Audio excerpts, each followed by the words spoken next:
আসসালামু আলাইকুম, কি অবস্থা সবার। আমরা হচ্ছে বিজ্ঞানের পরবর্তী যে চ্যাপ্টারটা করব সেটা হচ্ছে চ্যাপ্টার 10। ঠিক আছে, তোমাদের এই চ্যাপ্টারে তোমরা বলতেছো অনেক প্রবলেম আছে, যে চ্যাপ্টারটা ঠিক করে বুঝতেছো না। কয়েকটা টপিক আছে, যেরকম হচ্ছে তোমার বল কি, ঘর্ষণ বল কি, তারপর হচ্ছে আরও ওই যে প্রতিক্রিয়া বল কি, ক্রিয়া বল কি, তারপর হচ্ছে ত্বরণ কি, এই জিনিসগুলো নিয়ে তোমরা প্রবলেম ফেস করতেছো। তো আমরা হচ্ছে এই চ্যাপ্টারটা একদম শুরু থেকে ডিটেলসলি যা যা দরকার এবং হচ্ছে যে একটা টপিক বুঝতে যেরকমভাবে এক্সাম্পল দেওয়া লাগে সব কিছু দিয়ে আমরা এই চ্যাপ্টারটা শুরু করব। তো আমাদের সাথেই থাকো, আমার সাথেই থাকো। আমরা হচ্ছে এটা শুরু করতেছি, তোমরা হচ্ছে কি করবা, ক্লাস নোটটা ভালো করে তুলবা। ঠিক আছে, দেখবা বইয়ের অনেক টপিকগুলো ইন্ডিভিজুয়ালি আলাদা করে দেওয়া নাই, ওই জিনিসগুলো হচ্ছে আমি তোমাদের লিখে লিখে পড়াবো, ওইটা একটু নোট করে রাখবা। তাহলে যখন রিভাইজ দিবা তখন দেখবা যে ওই জিনিসগুলো তুমি আবার ইজিলি পারতেছো। ঠিক আছে, বা টপিকগুলো ইজিলি তোমার মনে থাকতেছে আবার নিজে নিজে বোঝার জন্য। আচ্ছা চলো তাহলে আমরা হচ্ছে শুরু করি। অধ্যায়ের নাম হচ্ছে দশম অধ্যায়, এসো বলকে জানি। বল, ঠিক আছে, বল বলতে, বলকে আমরা কেউ যদি ইংলিশ ভার্সনে থেকে থাকো তার জন্য বলতেছি, বলকে আমরা ইংলিশে বলি হচ্ছে ফোর্স, FORCE। তো আমাদের এই চ্যাপ্টারের মেইন জিনিসটাই হচ্ছে এই বল নিয়ে কাজ। ঠিক আছে, বল জিনিসটা কি, বল দ্বারা কিভাবে বলটা অ্যাপ্লাই হয়, কিভাবে বল আমরা হচ্ছে রিডিউস করতে পারি, এই জিনিসগুলো নিয়ে হচ্ছে আমাদের এই চ্যাপ্টারের কাজ। তো চলো আমরা হচ্ছে চ্যাপ্টারটা শুরু করি। আচ্ছা দেখো, একদম প্রথমেই যে পার্টটা আমাদের দেওয়া আছে সেটা হচ্ছে ধাক্কা ও টানা। ধাক্কা ও টানা, ধাক্কা বলতে কি বোঝায়, তুমি কাউকে ধাক্কা দিলে, এটা হচ্ছে সেই ধাক্কা। টানা টানা কাকে বলে, তুমি কোনো কিছুকে ধরে টান দিলা, সেটাকে আমরা বলতেছি টানা। এই যে ধাক্কা দেওয়া বা টানা, এই দুটাই হচ্ছে এক ধরনের বল, এই দুটাই কি এক ধরনের বল। আচ্ছা এখন তাহলে আমরা বল যে জিনিসটা কি সেটা আমরা একটু দেখে নিই। কোনো বস্তুর উপর অন্য বস্তুর ধাক্কা বা টানাই হচ্ছে বল প্রয়োগ। তাহলে কোনো বস্তুর উপর অন্য বস্তুর ধাক্কা বা টানাই হচ্ছে কি বল প্রয়োগ। যখনই আমরা কোনো কিছুকে ঠেলি বা টানি, উঠাই বা নামাই, তখন আমরা আসলে বল প্রয়োগ করি। তাহলে এই দুইটা লাইনের এক্সাম্পল দিয়ে একদম বুঝাই। এই যে কোনো কিছুকে ধাক্কা দেওয়া, তুমি ধরো একটা চেয়ারকে ধাক্কা দিয়ে বা একটা টেবিলকে ধাক্কা দিয়ে তোমার রুম থেকে পাশের রুমে নিলা, এখানে তুমি কি করতেছো, তোমার শরীর দিয়ে টেবিলের উপর বল প্রয়োগ করতেছো। এইটুকু বুঝতে পারছো আশা করি। এবং টানা, তুমি ধরো একটা চেয়ারকে টেনে তোমার টেবিলে, তোমার স্যার আসছে, ধরো পড়াইতে আসছে তোমাকে, তুমি কি করলা, স্যারকে তোমার চেয়ারটা টেনে এনে দিলা। এই যে তুমি টেনে আনলা, কিভাবে আনলা, হাত দিয়ে টানছো, তার মানে তুমি কি করছো, হাত দিয়ে ওই চেয়ারের উপর কি করছো, বল প্রয়োগ করছো। বল প্রয়োগ করার কারণে সে টেনে তোমার সাথে সাথে চলে আসছে। আবার তুমি যদি তাকে ঠেলা দিতা বা ধাক্কা দিতা, সে অন্য রুমে চলে যেত। এইটু বোঝা গেছে, তাহলে ধাক্কার টানাটা বোঝা গেল। এখন আরেকটা কথা বলছে, উঠাই বা নামাই। আচ্ছা আমরা হচ্ছে যখন বাজার করি, ধরো আমরা হচ্ছে বাজারে মায়ের সাথে বা বাবার সাথে গেলাম, আমরা হচ্ছে 5 লিটার তেল কিনলাম। তো 5 লিটার তেল কিনলে কি হয়, আমাদের হাত দিয়ে উঠাইতে হয় না, নাকি তেল আমাদের সাথে হাঁটতে হাঁটতে চলে আসে? অবশ্যই হাত দিয়ে উঠাতে হয়। তাহলে যখন হাত দিয়ে উঠাইতেছি, এই যে 5 লিটার তেল, তার একটা ভর আছে, ওজন আছে। ঠিক আছে, ওই জিনিসটাকে আমরা কি করতেছি, এই ভর ওজন আমরা মেবি পড়ছি, আমরা হয়তো কোন চ্যাপ্টারে জানো, চ্যাপ্টার 11 না কোনটাই জানো, কোনটা একটা পড়ছি হয়তো।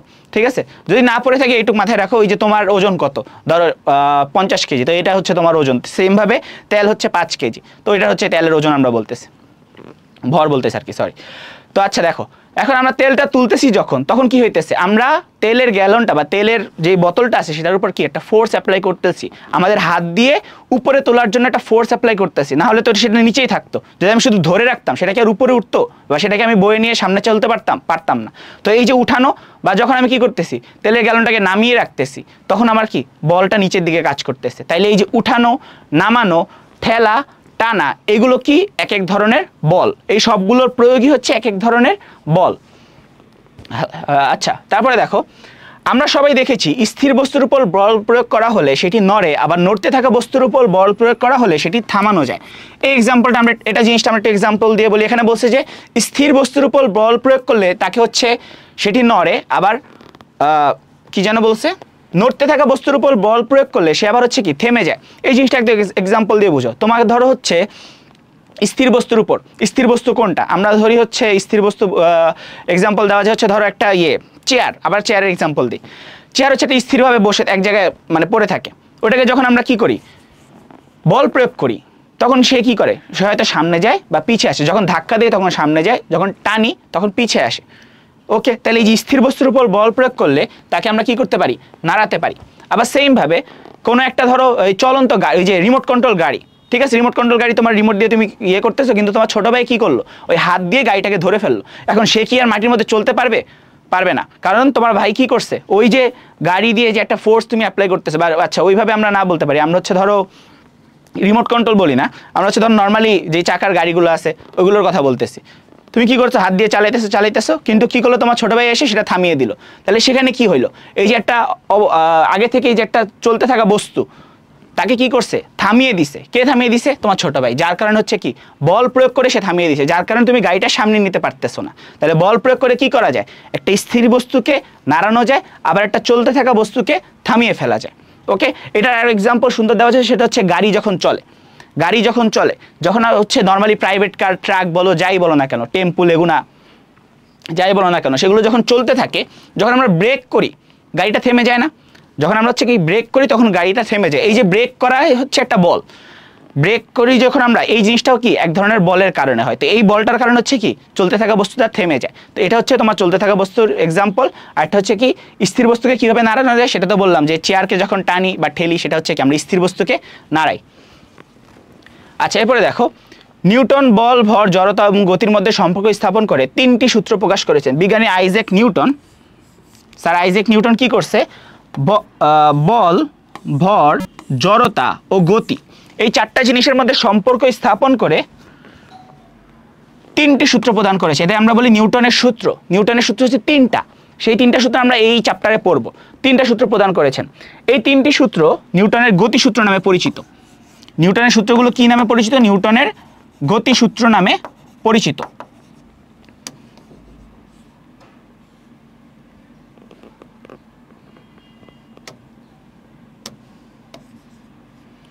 নিউটনের হচ্ছে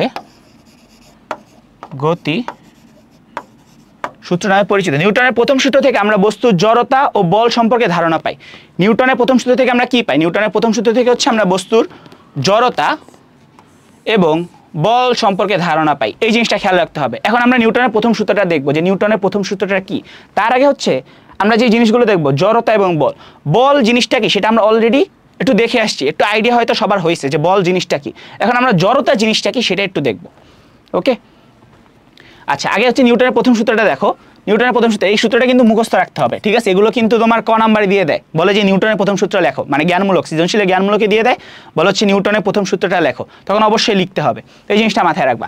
নিউটনের প্রথম সূত্র কি, বাইরে থেকে কোনো বল প্রয়োগ না করা হলে স্থির বস্তু চিরকাল স্থিরই থাকবে এবং সমবেগে চলতে থাকা বস্তু সমবেগে চলতে থাকবে। এই যে সমবেগ, এই জিনিসটা এখনকার জন্য একটু মাথা থেকে ঝেড়ে ফেলো।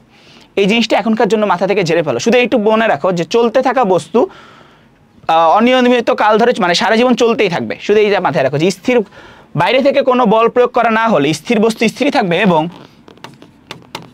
চলতে থাকা বস্তু, আচ্ছা চলতে থাকা তো লেখাই আছে, আমি শুধু তোমাকে এই জিনিসটা একটু এখন ভুলে যাতে বলতেছি। চলতে থাকা বস্তু সারা জীবন বা অনিয়মিত কাল ধরে সারা জীবন চলতে থাকবে। সমবেগ কি জিনিসটা তোমরা এখনো পড়ো নাই আসলে, মানে তোমাদের কি বলে আর্টস কমার্সের বিজ্ঞানে ওই জিনিসটা নাই। তা আমরা হচ্ছে ওইভাবেই বুঝবো এবং পরে বুঝলে তোমাকে বুঝিয়ে দেবো সমবেগ জিনিসটাকে। আমরা যখন বেগ জিনিসটা পড়বো তখন সমবেগ জিনিসটা কি সেটাও বুঝিয়ে দিব। আচ্ছা, তাহলে দেখো এখানে কি বলছে, বাইরে থেকে কোনো বল প্রয়োগ না করলে স্থির বস্তু চিরকাল স্থিরই থাকবে। নিউটনের প্রথম সূত্র, বাইরে থেকে কোনো বল প্রয়োগ না করলে, একদম শুরু থেকে আমরা পড়ি একটু, বাইরে থেকে কোনো বল প্রয়োগ না করলে স্থির বস্তু চিরকাল স্থিরই থাকবে। কিভাবে, এই যে চেয়ারের কথা, আবার চেয়ারের এক্সাম্পল দাও। চেয়ার হচ্ছে কি করে, একটা রুমের এক সাইডে বা টেবিলের পাশে থাকে, তাই না, টেবিলের সামনে থাকে। আচ্ছা, এখন এটা তো স্থির অবস্থায় আছে না, চেয়ারটাকে আমরা নাড়াইতেছি, এখন নাড়াইতেছি না, কিন্তু যখন আমরা চেয়ারটা ধরে টান দিতেছি বসার জন্য বা চেয়ারটাকে ঠেলে রাখতেছি, কি করতেছি, একটা ফোর্স অ্যাপ্লাই করতেছি না। এই ফোর্সটা কোত্থেকে আসতেছে, এক্সটার্নাল বা বাইরে থেকে আসতেছে। এই যে আমরা চেয়ারকে টান দিতেছি বা ঠেলতেছি, এই জিনিসটার মধ্যে আমরা একটা ফোর্স অ্যাপ্লাই করতেছি। ফোর্সটা কোত্থেকে আসতেছে, বাইরে থেকে, এক্সটার্নাল বা বাইরে থেকে ফোর্স অ্যাপ্লাই করতেছে। মানে কি, আমি হচ্ছে ফোর্স দিতেছি, তার জন্য চেয়ার তো নিজে ফোর্সের কোনো কাজ করতেছে না, আমি ফোর্স দিতেছি, যার কারণে হচ্ছে কি, বা বল দিতেছি, যার কারণে চেয়ার নড়তেছে, মানে চেয়ারকে টানা হইতেছে বা ঠেলা হইতেছে, তাই তো। আচ্ছা, তাহলে এই জিনিসটাই যে বাইরে থেকে কোনো বল প্রয়োগ করা না হলে স্থির বস্তু চিরকাল স্থির থাকবে। তার মানে বাইরে থেকে যদি আমি চেয়ারকে না ধরি বা চেয়ার ধরে টানা বা ঠেলা না দিই, চেয়ার তো চেয়ারের জায়গায় থাকবে, চেয়ার কি নড়বে, নড়বে না। তাহলে এই কথাটার মানে আশা করি বুঝতে পারছো। এবং চলতে থাকা বস্তু সারা জীবন চলতে থাকবে। এই যে একটু আগে আমরা একটা এক্সাম্পল দিয়েছিলাম যে গাড়ি হচ্ছে কি, ব্রেক করলে গাড়িটা থেমে যায়। এখন ধরো কোনো একটা গাড়ির কোনো ব্রেক সিস্টেম নাই, মানে ব্রেক ফেল হয়ে গেছে, কোনো একটা গাড়ির ব্রেক ফেল হয়ে গেছে, তাহলে সেটা কীভাবে হয়, সেটা কী হবে, সারা জীবন চলতেই থাকবে। এখন তোমার মাথায় তুমি আমাকে কোশ্চেন করতে পারো যে ভাই হচ্ছে গাড়ি তো তেল দিয়ে চলে বা ডিজেল দিয়ে চলে, তো ওইটা শেষ হলে তো অবশ্যই থেমে যাবে। হ্যাঁ, কিন্তু বলতেছি যে আমরা ব্রেক কষে যেমন গাড়িটাকে থামাইতে পারতাম, ওইটা চলতেছে না, ওইটা পারতেছি না। ব্রেক করে যখন আমার সময় মতো বা আমার কোনো বাস স্টপে গিয়ে আমি গাড়িটাকে থামাইতে পারতাম, কিন্তু আমি তো এখন পারতেছি না। আমার খেয়াল রাখতে হইতেছে কতক্ষণ হচ্ছে রাস্তা শেষ হবে বা কতক্ষণ হচ্ছে আমার তেল শেষ হবে। এই জিনিসটাই যে যাকে হচ্ছে বল প্রয়োগ করা যায় না সে হচ্ছে সারা জীবন, মানে চলন্ত কোনো বস্তুর উপর যখন বল প্রয়োগ করা যায় না তখন সে সারা জীবন চলতেই থাকে। চলন্ত কোনো বস্তুর উপর যখন বল প্রয়োগ করা যায় না তখন সে সারা জীবন চলতেই থাকে। তাহলে নিউটনের প্রথম সূত্রটা আমার সাথে আরেকবার বলো, যে বাইরে থেকে কোনো বস্তুর উপর বল প্রয়োগ না করলে স্থির বস্তু চিরকাল স্থির থাকে এবং চলতে থাকা বস্তু সারা জীবন বা আজীবনকাল ধরে চলতে থাকে।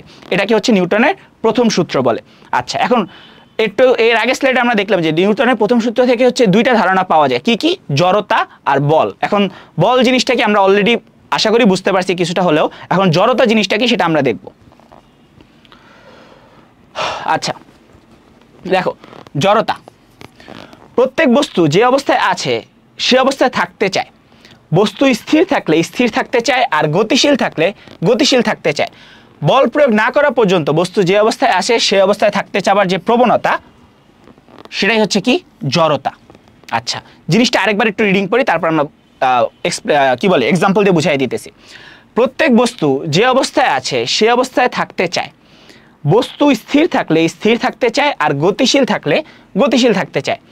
বল প্রয়োগ না করা পর্যন্ত বস্তু যে অবস্থায় আছে সেই অবস্থায় থাকতে চাওয়ার যে প্রবণতা সেটাই হচ্ছে কি, জড়তা। তাহলে আবার এখন আমরা হচ্ছে জিনিসটা বুঝি, সংজ্ঞাটা শুধু দেখি আগে।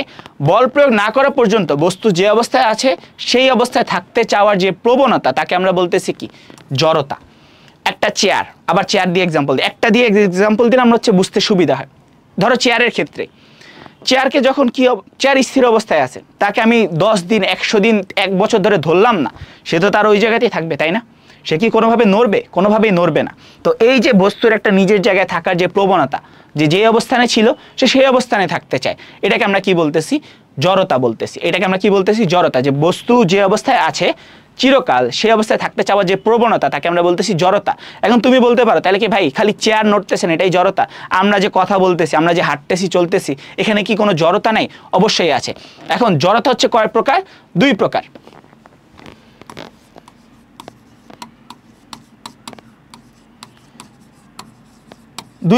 একটা হচ্ছে স্থিতিশীল জড়তা, আর একটা হচ্ছে গতি জড়তা। স্থিতি জড়তা কি? স্থিতিশীল বস্তুর স্থির থাকতে চাওয়ার যে প্রবণতা তাকে স্থিতি জড়তা বলে। স্থিতিশীল বস্তু মানে কি, কোনো ধরনের মুভমেন্ট নাই, কোনো চলাচল নাই, কোনো নড়াচড়া নাই, এই যে বস্তুগুলো তারা কি স্থিতিশীল। স্থিতিশীল থাকতে চাওয়া বা স্থিতিশীল বস্তুর স্থির থাকতে চাওয়ার যে প্রবণতা, এই যে চেয়ারের জায়গাতেই যে আছে, সে নড়ে নাই, কিছুই করে নাই, এই যে একটা প্রবণতা তার। বা হচ্ছে ধরো আমার ফোন, আমি ধরো 1 মাস ধরে ধরলাম না আমার ফোন, সে ওই ফোনের ওই জায়গাটার মধ্যেই আছে। তো এই যে স্থির বস্তু স্থির থাকতে চাওয়ার যে প্রবণতা তাকে আমরা কি বলতেছি, স্থির জড়তা বলতেছি।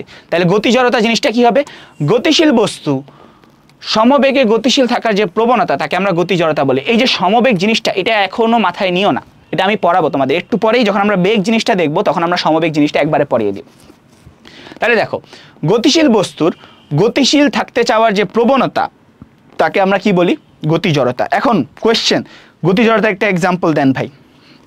আচ্ছা, গতি জড়তা যদি এক্সাম্পল দিতে, যেটা হচ্ছে আমরা একটু পরে আমরা ধরো এই যে বাসের একটা এক্সাম্পল দিব। তুমি যখন শুধু এইটুকু মাথায় রাখো, তুমি যখন ধরো বাসে উঠো, বাস যখন হুট করে চলা শুরু করে তখন কি হয়? তুমি একটু পিছের দিকে হেলে পড়ো, তাই না? এই যে ধরো তুমি বসে আছো বাসের দিকে, বাস এদিকে, ঠিক আছে, বাস মানে রাস্তার সামনে। তো হচ্ছে বাস যখন চলা শুরু করে তুমি একটু পিছের দিকে হেলে পড়ো। আবার হচ্ছে যখন বাস হঠাৎ করে ব্রেক করে তুমি একটু সামনের দিকে হেলে পড়ো। জিনিসটা তাই না? একটু মাথায় আনার ট্রাই করো। যে এখন এই ক্লাসটা দেখার পরে যখন যারা বাসে উঠবা এই জিনিসটা একটু খেয়াল করবা, যে যখন বাস একদম শুরুর অবস্থা মানে একদম স্থির, বাস এখনো চালু হয় নাই, চাবি দিল, ড্রাইভার হচ্ছে কি বাস চালু করলো, তখন কি হলো? তুমি একটু পিছের দিকে হেলে পড়লা। মানে তুমি বসে আছো, তোমার সব কিছু স্টিল, কিন্তু তোমার উপরের পার্টটা মানে বডির আপার পার্টটা কি হইলো? একটু পিছের দিকে চলে গেল। আবার যখন বাস হুট করে ব্রেক করলো কোনো একটা বাস স্টপে গিয়ে, তখন দেখলো একটু সামনের দিকে, হালকা একটু সামনের দিকে হেলে পড়লা।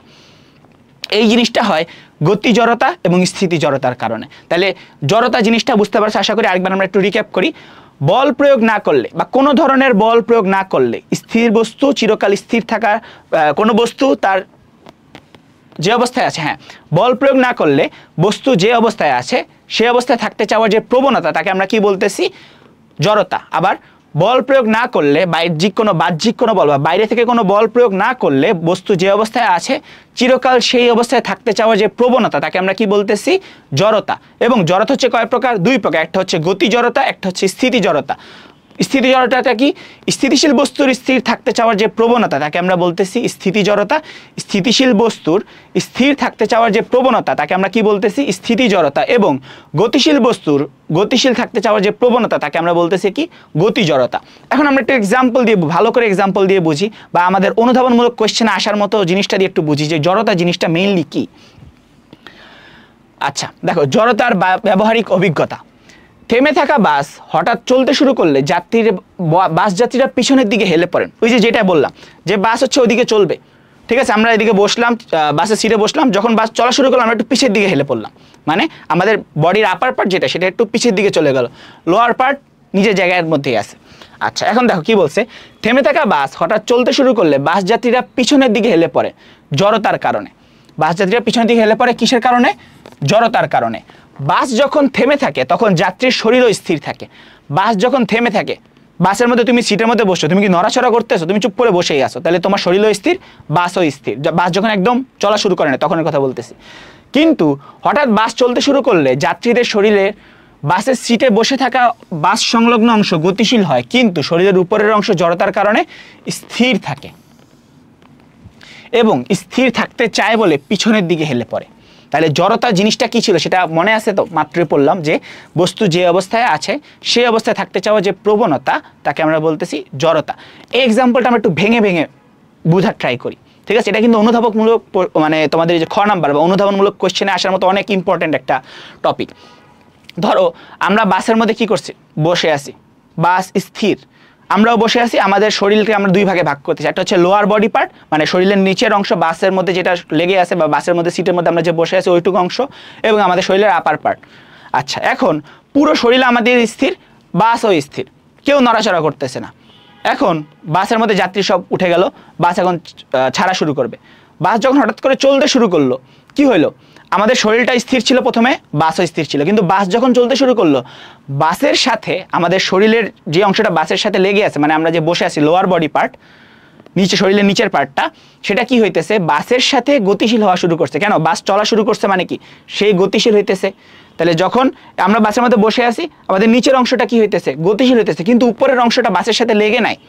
উপরের অংশটা যখন দেখবা সিটের মধ্যে যখন তুমি হেলান দিয়ে বসেছো ওই জিনিসটা না, যখন তুমি শুধু সিটে বসে আসো এবং নর্মালি স্টে হয়ে বসে আসো, সিটের মধ্যে হেলান দাও নেই। আচ্ছা তাহলে তখন কি হইতেছে? লোয়ার পার্টটা, শরীরের আমাদের লোয়ার পার্টটা কি হইতেছে?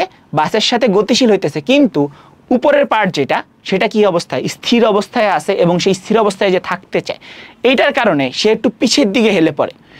এই যে স্থির অবস্থায় আছে এবং স্থির অবস্থায় থাকতে চায়, এটা কিসের? এটা কোন জড়তার উদাহরণ?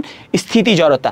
তার মানে তোমাকে যদি অনুধাবনমূলক কোশ্চেনে বলে বাস হঠাৎ চলা শুরু করলে যাত্রীরা পিছনে হেলে ফেলে, কেন? তোমার এই অনুধাবনমূলক কোশ্চেনের জ্ঞানমূলক পার্টটা কি হবে? যে বাস হঠাৎ চলা শুরু করলে বাস যাত্রীরা পিছনের দিকে, সামান্য পিছের দিকে হেলে পড়ে কিসের কারণে? স্থিতি জড়তার কারণে। কেন? কারণ তার শরীরের নিচের পার্ট যেটা বাস সংলগ্ন অংশ সে হচ্ছে কি বাসের সাথে গতিশীল হয়, কিন্তু তার শরীরের উপরের পার্ট যেটা সেটা স্থির অবস্থায় ছিল শুরুতে, এবং পরবর্তী সময় সে স্থির অবস্থায় থাকতে চায়, এবং এই স্থির অবস্থায় থাকতে চাওয়ার প্রবণতাটাই স্থিতি জড়তার কারণে হয়, যার কারণে সে সামান্য পিছের দিকে হেলে পড়ে। আচ্ছা চলন্ত বাস থেকে তারপর আবার, তাহলে আমরা স্থিতি জড়তার উদাহরণ বাসের এক্সাম্পল দিয়ে বুঝলাম, তাহলে আবার হচ্ছে গতি জড়তার উদাহরণটা আমরা বাসের এক্সাম্পল দিয়ে বুঝি। চলন্ত বাস থেকে নামতে গেলে ঠিক তার বিপরীত ব্যাপারটি ঘটে। চলন্ত বাস থেকে যখন আমরা নামি তখন তার বিপরীত ব্যাপারটি ঘটে। পুরো শরীরটি গতিশীল অবস্থায়, পা যখন মাটি স্পর্শ করে তখন শরীরের নিচের অংশ স্থির হয়ে গেলেও উপরের অংশ গতিশীল থেকে যায় এবং যাত্রীর সামনে হুমড়ি খেয়ে পড়ে যেতে পারে। আচ্ছা তাহলে এটা হচ্ছে ওই যে বললাম সামনের দিকে হেলে পড়ে, ওই জিনিসটা এই জিনিসটা একই জিনিস। তুমি যখন বাস থেকে নামো তোমাকে সবসময় কি বলে? বাম পা দিয়ে নামবেন, বাম পা দিয়ে নামবেন। এই জিনিসটা কেন বলে শুধু এটা মাথায় রাখো। বাম পা দিয়ে নামবেন, বাম পা দিয়ে নামবেন কেন বলে এটা এখনো মাথায় রাখো। এরপর যখন যারা বাস থেকে নামবা ওই জিনিসটা অ্যাপ্লাই করবা। কখনো ডান পা দিয়ে হচ্ছে বাস থেকে নামবা না। যখন তুমি ডান পা দিয়ে নামতেছো তোমার আমাদের যখন এই যে আমরা কি করতেছি, রাস্তার মধ্যে নামতেছি, তাই না? রাস্তা তো কি স্টিল বা মানে কি বলতে স্থির, স্টিল বা স্থির। ওকে, তাহলে এই যে স্থির একটা গতিশীল, আমাদের বাসটা গতিশীল, বাসের গতিশীলের সাথে আমাদের শরীরটাও তো গতিশীল হইতেছে না? গতিশীল অবস্থা থেকে যখন আমি স্থির অবস্থায় যাব, আমার কি হবে? একটা ফেজ চেঞ্জ হবে, একটা ফেজ চেঞ্জ হবে। এই চেঞ্জটার কারণে আমাদের বলে হচ্ছে বাম পা দিয়ে নামতে। কেন? কারণ আমরা হচ্ছে পিছের বেগটা তাইলে, আচ্ছা ওই কমপ্লেক্স কন্টেস্টে আমরা না যাই, ওই কমপ্লেক্স জিনিসটা আসলে লাগবে না, শুধু একটু মাথায় রাখো। যখন বাস থেকে আমরা নামতে যাই, আমাদের শরীরটা বাসের সাথে তখন গতিশীল হয়, কিন্তু যখন মাটিতে আমরা পা রাখি তৎক্ষণাৎ মাটিটা যেহেতু স্থির, আমাদের শরীরটা স্থির অবস্থায় চলে আসে, মানে স্থির জড়তার মধ্যে চলে আসতে চায়। কিন্তু বাসের সাথে সে কী ছিল? গতি জড়তার মধ্যে ছিল। এই গতি জড়তার কারণে যখন আমরা বাস থেকে নামি তখন আমরা সামনের দিকে একটু হেলে পড়ি, তখন আমরা সামনের দিকে কী করি? একটু হেলে পড়ি বা সামনের দিকে একটু 2-1 পা দৌড় দেওয়া লাগে। কেন? কারণ ওই ভারসাম্যটা রক্ষা করার জন্য, যে গতি জড়তা এবং স্থিতি জড়তার মধ্যে যে ভারসাম্য সেটা রক্ষা করার জন্য। না হলে হুট করে যদি আমি 1 পা দিয়ে নেমে থাকাই, আমি হচ্ছে কি পড়ে যাব। চলনশীল বাস থেকে যখন থেকে নামতে যাব তখন আমরা কি পড়ে যাব। তাই এই জিনিসটা খেয়াল রাখতে হবে। তাহলে গতি জড়তা, স্থিতি জড়তা, এই দুটো এক্সাম্পল আশা করি সবাই বুঝতে পারছো। তা আমরা হচ্ছে পরের জিনিসটায় যাই। আচ্ছা, তাহলে দেখো নিউটনের প্রথম সূত্র আমাদের শেষ। নিউটনের প্রথম সূত্র থেকে আমরা কি কি শিখলাম? বল জিনিসটা কি, জড়তা জিনিসটা কি। জড়তা দেখলাম কয় প্রকার? 2 প্রকার। এখন আমরা হচ্ছে নিউটনের দ্বিতীয় সূত্রের মধ্যে যে টপিকগুলো লাগে সেগুলো দেখবো। মানে এখানে আমরা হচ্ছে সমবেগ যে জিনিসটা সেটা বোঝার ট্রাই করব। আচ্ছা, বলের পরিমাণ ও নিউটনের দ্বিতীয় গতিসূত্র। আচ্ছা, আমরা হচ্ছে ওইটা পরে বলবো, সমস্যা নেই। বলের পরিমাণ ও নিউটনের দ্বিতীয় গতিসূত্র। আমরা নিউটনের প্রথম সূত্র থেকে জেনেছি যে বস্তুর বেগের পরিবর্তন করতে হলে, অর্থাৎ স্থির বস্তুকে গতিশীল করতে হলে বা গতিশীল বস্তুকে স্থির করতে হলে বল প্রয়োগ করতে হবে। তার মানে এখানে কি বলছে? নিউটনের প্রথম সূত্র থেকে আমরা কি পাইছি? স্থির বস্তুকে যদি গতিশীল করতে চাই বা গতিশীল বস্তুকে স্থির করতে চাই, আমার কি লাগবে? বল প্রয়োগ করতে হবে। আচ্ছা, যে বস্তুর জড়তা যত বেশি তার অবস্থা পরিবর্তনের জন্য তত বেশি বল প্রয়োগ করতে হয়। যে বস্তুর জড়তা যত বেশি তার অবস্থা পরিবর্তনের জন্য তত বেশি বল প্রয়োগ করতে হয়। এই যে জড়তা বেশি, এই জিনিসটার মানে কি? জড়তা বেশি এই জিনিসটার মানে কি? তুমি হচ্ছে 500 কেজির একটা পাথর ঠেলবা বা ঠেলার ট্রাই করবা, এবং তোমার হচ্ছে যেই তোমার টেবিল চেয়ার যেটা, সেটাকে ঠেলার ট্রাই করবা। কোনটা ঠেলতে কষ্ট হবে আমাকে একটু বলবা তো? অবশ্যই 500 কেজি যে পাথর সেটাকে তোমার ঠেলা দিয়ে সরাইতে কষ্ট হবে, তাই না? তাইলে এই যে যার জড়তা বেশি তার অবস্থা পরিবর্তনের জন্য তত বেশি বল প্রয়োগ করতে, তাহলে অবশ্যই 500 কেজি, এই ভরের সাথে জড়তার একটা সম্পর্ক আছে, ভরের সাথে জড়তার একটা সম্পর্ক আছে। এই সম্পর্কটা এখানে দেওয়া আছে, দেখো। জড়তার পরিমাপ হচ্ছে ভর।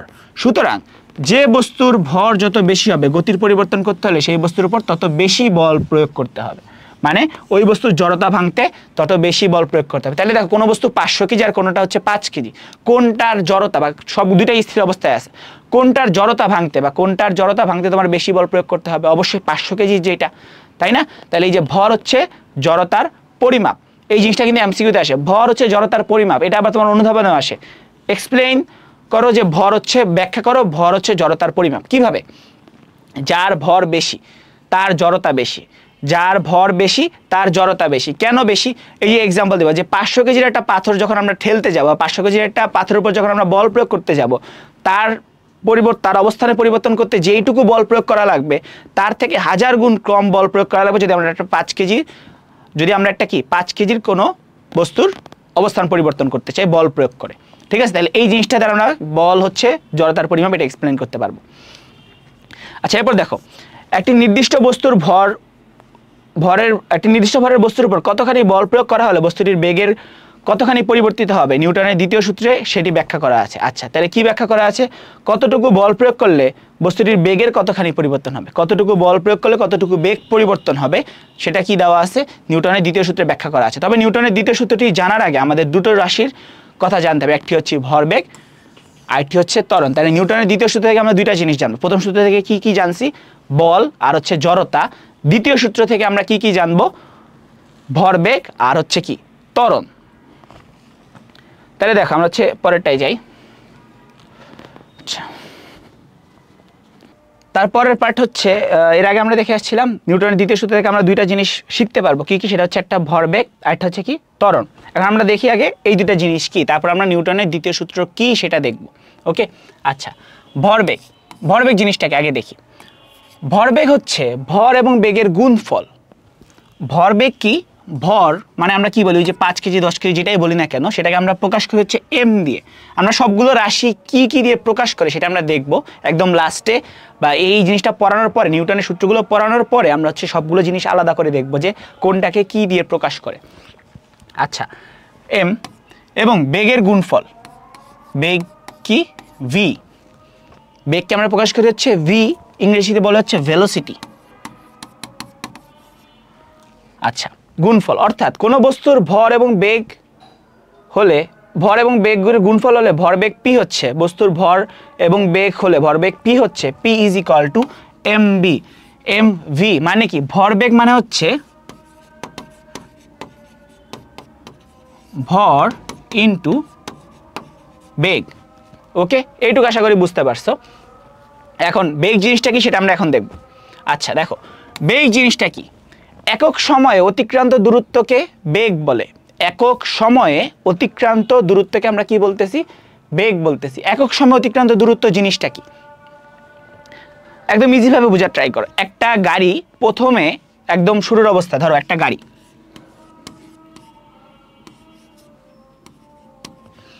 এখানে একদম স্থির অবস্থায় আছে, এখান থেকে সে এখনো চলাচল শুরু করে নাই, কিন্তু একটা সময় পরে কি দেখা গেল? আচ্ছা হ্যাঁ, দেখো একটা সময় পরে কি দেখা গেল? গাড়িটা এইখান থেকে টি সময় পরে, কত সময় পরে? টি, বা ওই যে টাইমকে আমরা বলতেছি টি টাইম পরে সেটা এখান থেকে এখানে চলে আসলো। এখন এখান থেকে এখানে কিভাবে আসছে, এটা হচ্ছে কোয়েশ্চেন। এখান থেকে এখানে কিভাবে আসছে? সে একটা বেগ নিয়ে এখানে আসছে, যে এইটুক ধরো হচ্ছে দূরত্ব, আমি বলি হচ্ছে 10 মিটার। এইটুক দূরত্বকে আমরা বলতেছি হচ্ছে কত?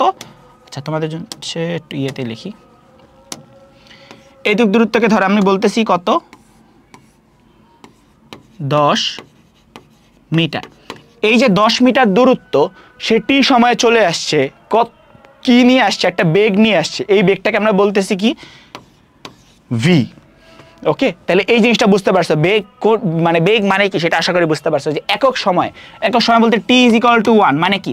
1 সেকেন্ডে একটা গাড়ি 10 মিটার যদি যায় তাহলে কত, সেই জিনিসটাকে আমরা বলতেছি বেগ। তাহলে ভি ইজ ইকুয়াল টু আমরা বলতে পারি এস বাই টি। এস হচ্ছে আমার কি? অতিক্রান্ত দূরত্ব,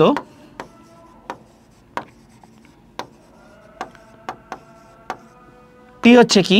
সেকেন্ড বা সময়, এবং ভি হচ্ছে কি? আমার বেগ।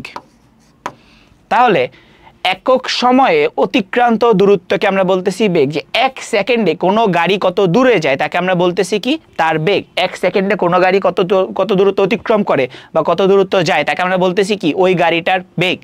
আচ্ছা, তাহলে বেগ জিনিসটা বুঝতে পারছো। এখন বেগের দুইটা জিনিস আছে। বেগ শিখেও আমরা দুইটা জিনিস শিখবো। কি কি সেটা দেখো। আচ্ছা, আমরা বলি বেগ অনেক রকমের হয়, ঠিক আছে, কিন্তু আমরা মেইনলি এই দুটো জিনিস, একটা হচ্ছে ধরো এখানে তোমাদের দুটো জিনিস, একটা হচ্ছে ধরো আদি বেগ এবং অপরটা হচ্ছে শেষ বেগ। আচ্ছা, আদি বেগ শেষ বেগ নাম শুনেই তো আমাদের হচ্ছে কিছুটা ধারণা পাওয়ার কথা, তাই না? আদি বেগ বলতে কি? আমাদের গাড়িটা যখনও চলা শুরু করে নেই, আমাদের গাড়ি যেটা আমাদের স্থির অবস্থায় আছে সেটা এখনো চলা শুরু করে নেই, ওই জিনিসটার যেই বেগ তাকে আমরা বলবো কি? আদি বেগ। এখন কোয়েশ্চেন হচ্ছে, গাড়ি যখন চলা শুরু করে নাই সে কি কোনো দূরত্ব অতিক্রম করছে, বা সে কোনো সময় বা কোনো একটা সেকেন্ডে সে কি কোনো দূরত্ব অতিক্রম করছে? করে নাই। তাহলে আদি বেগ কত? আদিবেগ সব সময়, মানে সব সময় বলবো না, হ্যাঁ ধরো বেশিরভাগ টাইমে আদিবেগ হচ্ছে, আদিবেগকে আমরা প্রকাশ করি হচ্ছে ইউ দিয়ে। আদিবেগকে ইউ দিয়ে প্রকাশ করে, এবং শেষ বেগকে আমরা প্রকাশ করি হচ্ছে ভি দিয়ে, মানে small V, small U small V. আদিবেগ হচ্ছে কি? যখন গাড়িটা স্থির অবস্থায় থাকে তখন আদিবেগ হয়ে যায় 0। যখন গাড়িটা স্থির অবস্থায় থাকে, মানে গাড়ি এখনো চলা শুরু করে নাই, ওই স্থান থেকে গাড়িটা চলা শুরু করবে তাকে আমরা বলতেছি কি? আদিবেগ। এবং শেষ বেগ হইতেছে কি? একটা সময় পরে যখন গাড়িটা যেইটুকু বেগ লাভ করে তাকে আমরা বলতেছি কি? ওই গাড়িটা শেষ বেগ। মানে ওইটুকু সময়ের মধ্যে দেখতেছি, ধরো আমরা ধরো ঢাকা থেকে কুমিল্লা যাব, ধরো আমার বাসা হচ্ছে ধরো সাইনবোর্ড বললাম, ওই সাইনবোর্ড থেকে সেখান থেকে ঢাকা থেকে কুমিল্লা যাবো, তো সাইনবোর্ড থেকে আমরা গাড়ি চালানো শুরু করলাম। গাড়িটা সাইনবোর্ডের যখন সাইনবোর্ডে অবস্থান করতেছিল গাড়ির বেগ কত ছিল? ইউ 0। আচ্ছা, এখন গাড়িটা যখন আমাদের কি হলো? চলা শুরু করলো, তখন কি হবে? গাড়িটা একটা আস্তে আস্তে বেগ লাভ করবে। তার আস্তে আস্তে করে বেগ বৃদ্ধি পেতে থাকবে। এই যে বেগ বৃদ্ধি সেটাকে আমরা বলতেছি কি, বেগ বৃদ্ধিকে আমরা ত্বরণ বলবো, একটু পরে ত্বরণ কি সেটা আমরা জানো। এই যে গাড়ির যে একটা বেগ জিরো থেকে একদম শুরুর অবস্থা থেকে যখন জিরো ছিল, জিরো থাকার পরে যে বেগটা বৃদ্ধি পাইছে, একটা বেগ লাভ করছে, ধরো 40 কিলোমিটার/আওয়ার, 50 কিলোমিটার, মানে কিলোমিটার 1 ঘন্টায় 50 কিলোমিটার যায়, এইরকম এই বেগগুলোকে আমরা কি বলবো, পরে একটা নির্দিষ্ট সময় পরে শেষ বেগ বলবো। তাহলে আদি বেগ কি, শেষ বেগ কি, এই জিনিসটা আশা করি বুঝতে পারছো। আচ্ছা, তাহলে দেখো বেগ গেল, ভরবেগ গেল, এখন আমরা দেখব ত্বরণ। আচ্ছা, ত্বরণের আগে একটা জিনিস দেখাই, সমবেগ জিনিসটা বলছিলাম শিখাবো।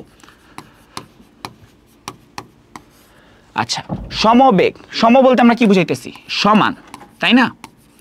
সম বলতে আমরা কি বুঝাইতেছি, সমান, সম বা সমান একই কথা। সমবেগ মানে কি, সমান বেগ। এখন কোশ্চেন হইতে পারে সমান বেগ জিনিসটা কি, সমান বেগ জিনিসটা আমরা কিভাবে বুঝবো যে এই বেগটা সমান। আচ্ছা, আমরা বেগের সংজ্ঞা পড়ার সময় কি দেখছিলাম, একক সময় অতিক্রান্ত দূরত্বকে আমরা কি বলতেছি, বেগ বলতেছি। একক সময়ে যেটুকু দূরত্ব অতিক্রম করে তাকে আমরা বলতেছি কি, বেগ। এখন সমবেগ বলতে কি, ধরো গাড়িটা যখন আমরা এখন কুমিল্লা থেকে চিটাগং যাব, কুমিল্লা আর হচ্ছে চট্টগ্রাম, ধরো কুমিল্লাতে যখন ছিল তখন গাড়ির বেগ ছিল ধরো 50 কিলোমিটার/ঘন্টা, 50 কিলোমিটার/ঘন্টা, এবং সে এই বেগটা নিয়েই চট্টগ্রাম পর্যন্ত গেল। সে বেগ কোনো চেঞ্জ করলো না, মানে কি 50 থেকে সে কি করতে পারতো, ব্রেক দিয়ে গাড়িটার ব্রেক কত করতে পারতো, 0 করতে পারতো, আবার একটু কমিয়ে গাড়িটার বেগ হচ্ছে 40ও করতে পারতো, তাই না? আবার যদি আরো কমাইতো তাহলে গাড়ির বেগ কত করতে পারতো, বাড়াইতো, যদি 60ও করতে পারতো, কিন্তু সে করে নাই। সে 50 কিলোমিটার যখন কুমিল্লায় সে ঢুকলো গাড়িটা নিয়ে, তার সে হচ্ছে কি, ওই যে গাড়ির যে মিটারগুলোতে দেখলো তার বেগ হচ্ছে 50 কিলোমিটার। এই 50 কিলোমিটার/ঘন্টা বেগ নিয়েই সে কি চট্টগ্রামে গেল, একদম বেগ চেঞ্জ করে নাই। এই 50 কিলোমিটার যখন কুমিল্লায় ঢুকছে, 50 কিলোমিটার/ঘন্টা যখন কুমিল্লায় ছিল, এবং চট্টগ্রামে যখন গেল 50 কিলোমিটার/ঘন্টাই ছিল বেগটা। ওকে, তাহলে এই যে একটা সমান বেগ নিয়ে একটা নির্দিষ্ট সময় পর্যন্ত যাওয়া, একে আমরা বলতেছি কি, সমবেগ। এখানে বেগের কোনো পরিবর্তন হয়েছে, হয় নাই। এখানে 50 কিলোমিটার/ঘন্টাতে সে কুমিল্লা থেকে চট্টগ্রাম পর্যন্ত গেছে, একটা মোমেন্টের জন্য সে কি করে নাই, বেগটা চেঞ্জ করে নাই। এই ধরনের যে বেগ তাকে আমরা কি বলবো, সমবেগ বলবো।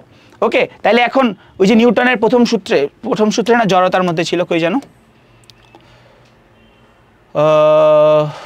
প্রথম সূত্রেই তো থাকার কথা। হ্যাঁ, এবার আমরা হচ্ছে এটাকে মুছে দিই,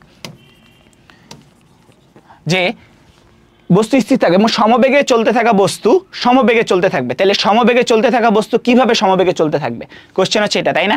সমবেগে চলতে থাকা বস্তু, এই যে কুমিল্লা থেকে যে চিটাগং গেল, এখন এক্সাম্পল দিলে ভালো বুঝবা। কুমিল্লা থেকে যে চিটাগং গেল, সে কি করছে, 50 কিলোমিটার/ঘন্টা বেগ নিয়েই, ওই যে গাড়ির মিটারে দেখবা, মানে বেগের মিটারে দেওয়া হচ্ছে কিলোমিটার/আওয়ার দেওয়া, km একটা স্ল্যাশ দিয়ে বলছে এইচ, এই জিনিসটা হচ্ছে বাংলায় আমরা বলতেছি কিলোমিটার/ঘন্টা। কিলোমিটার/ঘন্টা মানে প্রতি ঘন্টায়। ওকে, আচ্ছা, তাহলে দেখো সমবেগে চলতে থাকা বস্তু সমবেগে চলতে থাকবে, সে ব্রেক দেয় নাই। সে কুমিল্লা থেকে চিটাগং 50 কিলোমিটার/ঘন্টা বেগেই সে চলাচল করলো, মানে 50 কিলোমিটার/ঘন্টা বেগ নিয়ে সে কুমিল্লা থেকে চিটাগং গেল। সে কি কোনো ব্রেক চেঞ্জ করছে, করে নাই। সে কি কোনো গাড়ির মধ্যে ব্রেক দিছে, দেয় নাই। বলতে পারে এটা ইম্পসিবল, মানে এক্সাম্পল দেওয়ার জন্য বুঝাইতেছি তোমাদের আর কি। তো এই জিনিসটা খেয়াল রাখবা যে সমবেগ বলতে বোঝায় যে বেগের কোনো পরিবর্তন হয় নাই, সমান বেগ নিয়ে একটা নির্দিষ্ট সময় ধরে এক স্থান থেকে অন্য স্থানে গমন করার পরে যে বেগটা থাকে তাকে আমরা বলতেছি কি, সমবেগ।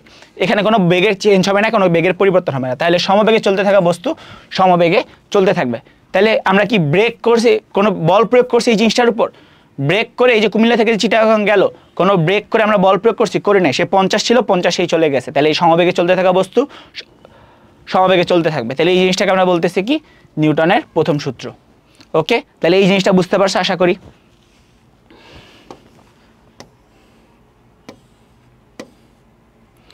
আচ্ছা, তাহলে সমবেগ গেল। এখন আমরা হচ্ছে ত্বরণ কি, আচ্ছা সমবেগ গেল। এখন ভরবেগ নিয়ে আমরা একটু আবার ডিসকাস করি।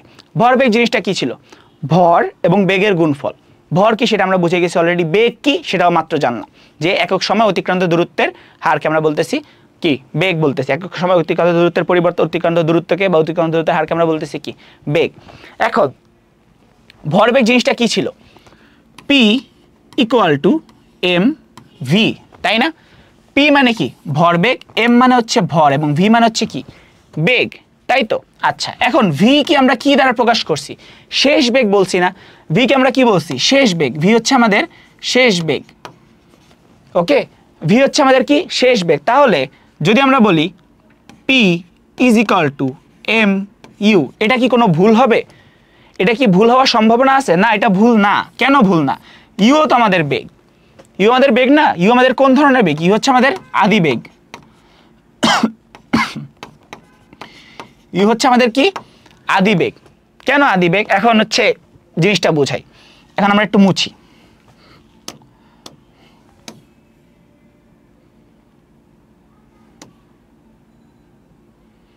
এখন দেখো এখানে কি আছে, ভরের সাথে শেষ বেগ গুণাকারে আছে, এবং এখানে ভরের সাথে আদি বেগ গুণাকারে আছে। তাহলে এটাকে আমরা বলতে পারি না শেষ ভর বেগ, এবং এটাকে বলতে পারি না আদি ভর বেগ, বলতে পারি তো?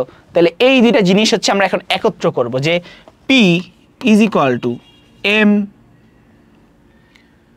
V minus M U. এটা থেকে আমরা দেখতে পারি এম যদি কমন নেই, M is equal to V minus U. এই যে ভি মাইনাস ইউ, এই জিনিসটা দ্বারা কি বোঝায়, পরের স্লাইডে যাই। তাহলে আমরা কি পাইলাম, P is equal to M V minus U. V minus U, V হচ্ছে কি শেষ বেগ, এবং ইউ হচ্ছে আদি বেগ। তাইলে ভি মাইনাস ইউ দুইটাই তো বেগ, দুইটাই তো বেগ, তাই না? তাহলে ভি মাইনাস ইউ দ্বারা আমরা কি বুঝাইতেছি, ভি মাইনাস ইউ দ্বারা আমরা বুঝাইতেছি বেগের পরিবর্তন। মানে কি, শেষ বেগ ধরো 50, আদি বেগ ধরো 0, তাহলে বেগের পরিবর্তন কত হবে 50। বুঝতে পারছো জিনিসটা? তাহলে ভি মাইনাস ইউ দ্বারা আমরা বুঝাইতেছি হচ্ছে বেগের পরিবর্তন, যে আদি বেগ ছিল এত, একটা সময় পরে বেগ 50 হইলো, তাহলে বেগের পরিবর্তনটা কত 50 কিলোমিটার পার ঘন্টা অথবা মিটার পার ঘন্টা, যেটাই বলো না কেন। ওকে, তাহলে P is equal to M V minus U দ্বারা বুঝাইতেছি যে ভর বেগের পরিবর্তন। শুধু যখন P is equal to M V বা P is equal to M U ছিল, P is equal to M V বা P is equal to M U ছিল, তখন আমরা বলতেছি তাকে শুধু ভরবেগ। এখন এই যে জিনিসটা, এটাকে আমরা বলবো হচ্ছে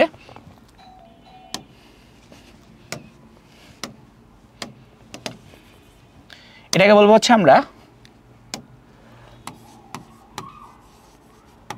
ভর বেগের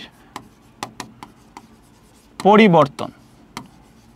এবং এটা কিভাবে বের করব, ভরের সাথে বেগের পরিবর্তনটা গুণ করব, ভর ইনটু বেগের পরিবর্তন যদি আমরা গুণ করি, তাহলে আমরা কি পাবো, আমরা হচ্ছে ভর বেগের পরিবর্তনটা পাবো। তাহলে জিনিসগুলো আশা করি সবাই বুঝতে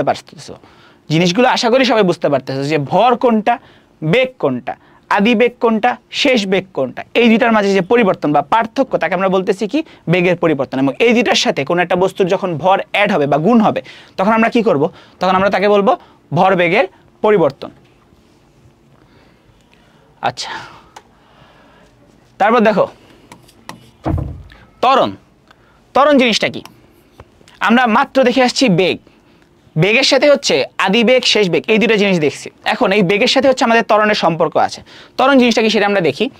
ত্বরণ হচ্ছে বেগের পরিবর্তনের হার, বেগের পরিবর্তনের হারকে আমরা বলতেছি ত্বরণ। এখন একটু আমরা বুঝে আসি, আমরা বেগের সংজ্ঞাটার মধ্যে কি পড়ছিলাম, যে একক সময়ে অতিক্রান্ত দূরত্বের হারকে আমরা বলতেছি কি বেগ। একক সময়ে অতিক্রান্ত দূরত্বের হারকে আমরা বলতেছি বেগ। অতিক্রান্ত দূরত্বকে আমরা এস দ্বারা প্রকাশ করছি, এবং হারকে বলতেছি বা সময়কে বলতেছি টি। এবং কোনো কিছুর হার বের করা বা কোনো কিছুর বেগের হার, সময়ের হার বলে না তো, ভর বেগের পরিবর্তনের হার, এই যে জিনিসগুলো আমরা বলি, তখন তাকে আমরা হচ্ছে সময় দ্বারা ভাগ করি। তার মানে অতিক্রান্ত দূরত্ব, একক সময় অতিক্রান্ত দূরত্বের হার, অতিক্রান্ত মানে অবস্থান পরিবর্তনের হার বা অতিক্রান্ত দূরত্ব পরিবর্তনের হারকে আমরা বলতেছি কি বেগ বলতে। তাহলে সেম ভাবে ত্বরণ হচ্ছে বেগের, দেখো সংজ্ঞাটা কি বলছে, ত্বরণ হচ্ছে বেগের পরিবর্তনের হার। আমরা শুরু থেকে দেখি, বেগের পরিবর্তনকে আমরা কিভাবে শিখছি? ভি মাইনাস ইউ না? বেগের পরিবর্তন, বেগের পরিবর্তন, এবং বেগের পরিবর্তনকে যখন আমরা টি দ্বারা ভাগ করব, বেগের পরিবর্তনকে যখন আমরা টি দ্বারা ভাগ করব তখন আমরা কি পাবো? ত্বরণ পাবো। এই ত্বরণটাকে আমরা বলি কি? বেগের পরিবর্তনের হার, মানে এর সংজ্ঞাটা হচ্ছে বেগের পরিবর্তনের হার। ত্বরণকে আমরা হচ্ছে এ দ্বারা প্রকাশ করি, ত্বরণ এ। যারা ইংলিশ ভার্সন আসে তারা জেনে রাখবে, এটা হচ্ছে, এটাকে বলে হচ্ছে আমরা অ্যাসিলারেশন, ঠিক আছে? অ্যাসিলারেশন, ACCELERATION, বানান মেবি হয় নাই, বানান হইছে না হয় নাই শিওর না। আচ্ছা দেখো, তাহলে ত্বরণকে আমরা বলতেছি ইংলিশে হচ্ছে অ্যাসিলারেশন, সেই জন্য আমরা এ দ্বারা প্রকাশ করতেছি, ফার্স্ট ওয়ার্ড যেহেতু এই জন্য এ দ্বারা প্রকাশ করতেছি। আচ্ছা, এখন ত্বরণ জিনিসটাকে আমরা বুঝতে পারছো? আশা করি বুঝতে পারছো যে ত্বরণ এ ইজ ইকুয়াল টু বেগের পরিবর্তনের হার। বেগের পরিবর্তন মানে কি? ভি মাইনাস ইউ, হার, হার মানে আমরা সেটাকে টি দ্বারা ভাগ করব, তাহলে ত্বরণ is equal to V minus U by T. তোমাকে যদি কোয়েশ্চেনে বলে আদি বেগ এত, শেষ বেগ এত, সময় এত, ত্বরণ বের করো, কত হবে ত্বরণ? A is equal to V minus U by T. Okay, এই যে দেখো সূত্র, A is equal to V minus U by T. তাহলে এখানে আরেকটু কথা বলছে, অর্থাৎ কোনো বস্তুর বেগ যদি টি সময় ইউ থেকে পরিবর্তিত হয়ে ভি হয় তাহলে তার ত্বরণ এ হচ্ছে A is equal to V minus U by T. তাহলে ত্বরণ আবার কি দেখো? ত্বরণ হচ্ছে বেগের পরিবর্তনের হার। ত্বরণ কি? ত্বরণ হচ্ছে বেগের পরিবর্তনের হার।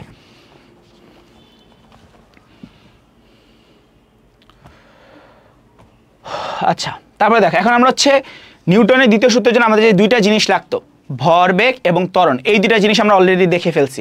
এখন আমাদের হচ্ছে এই দুইটা জিনিসের কম্বাইন করে নিউটনের দ্বিতীয় সূত্রটা দেখব। নিউটনের দ্বিতীয় সূত্রটি কি? বস্তুর ভরবেগের পরিবর্তনের হার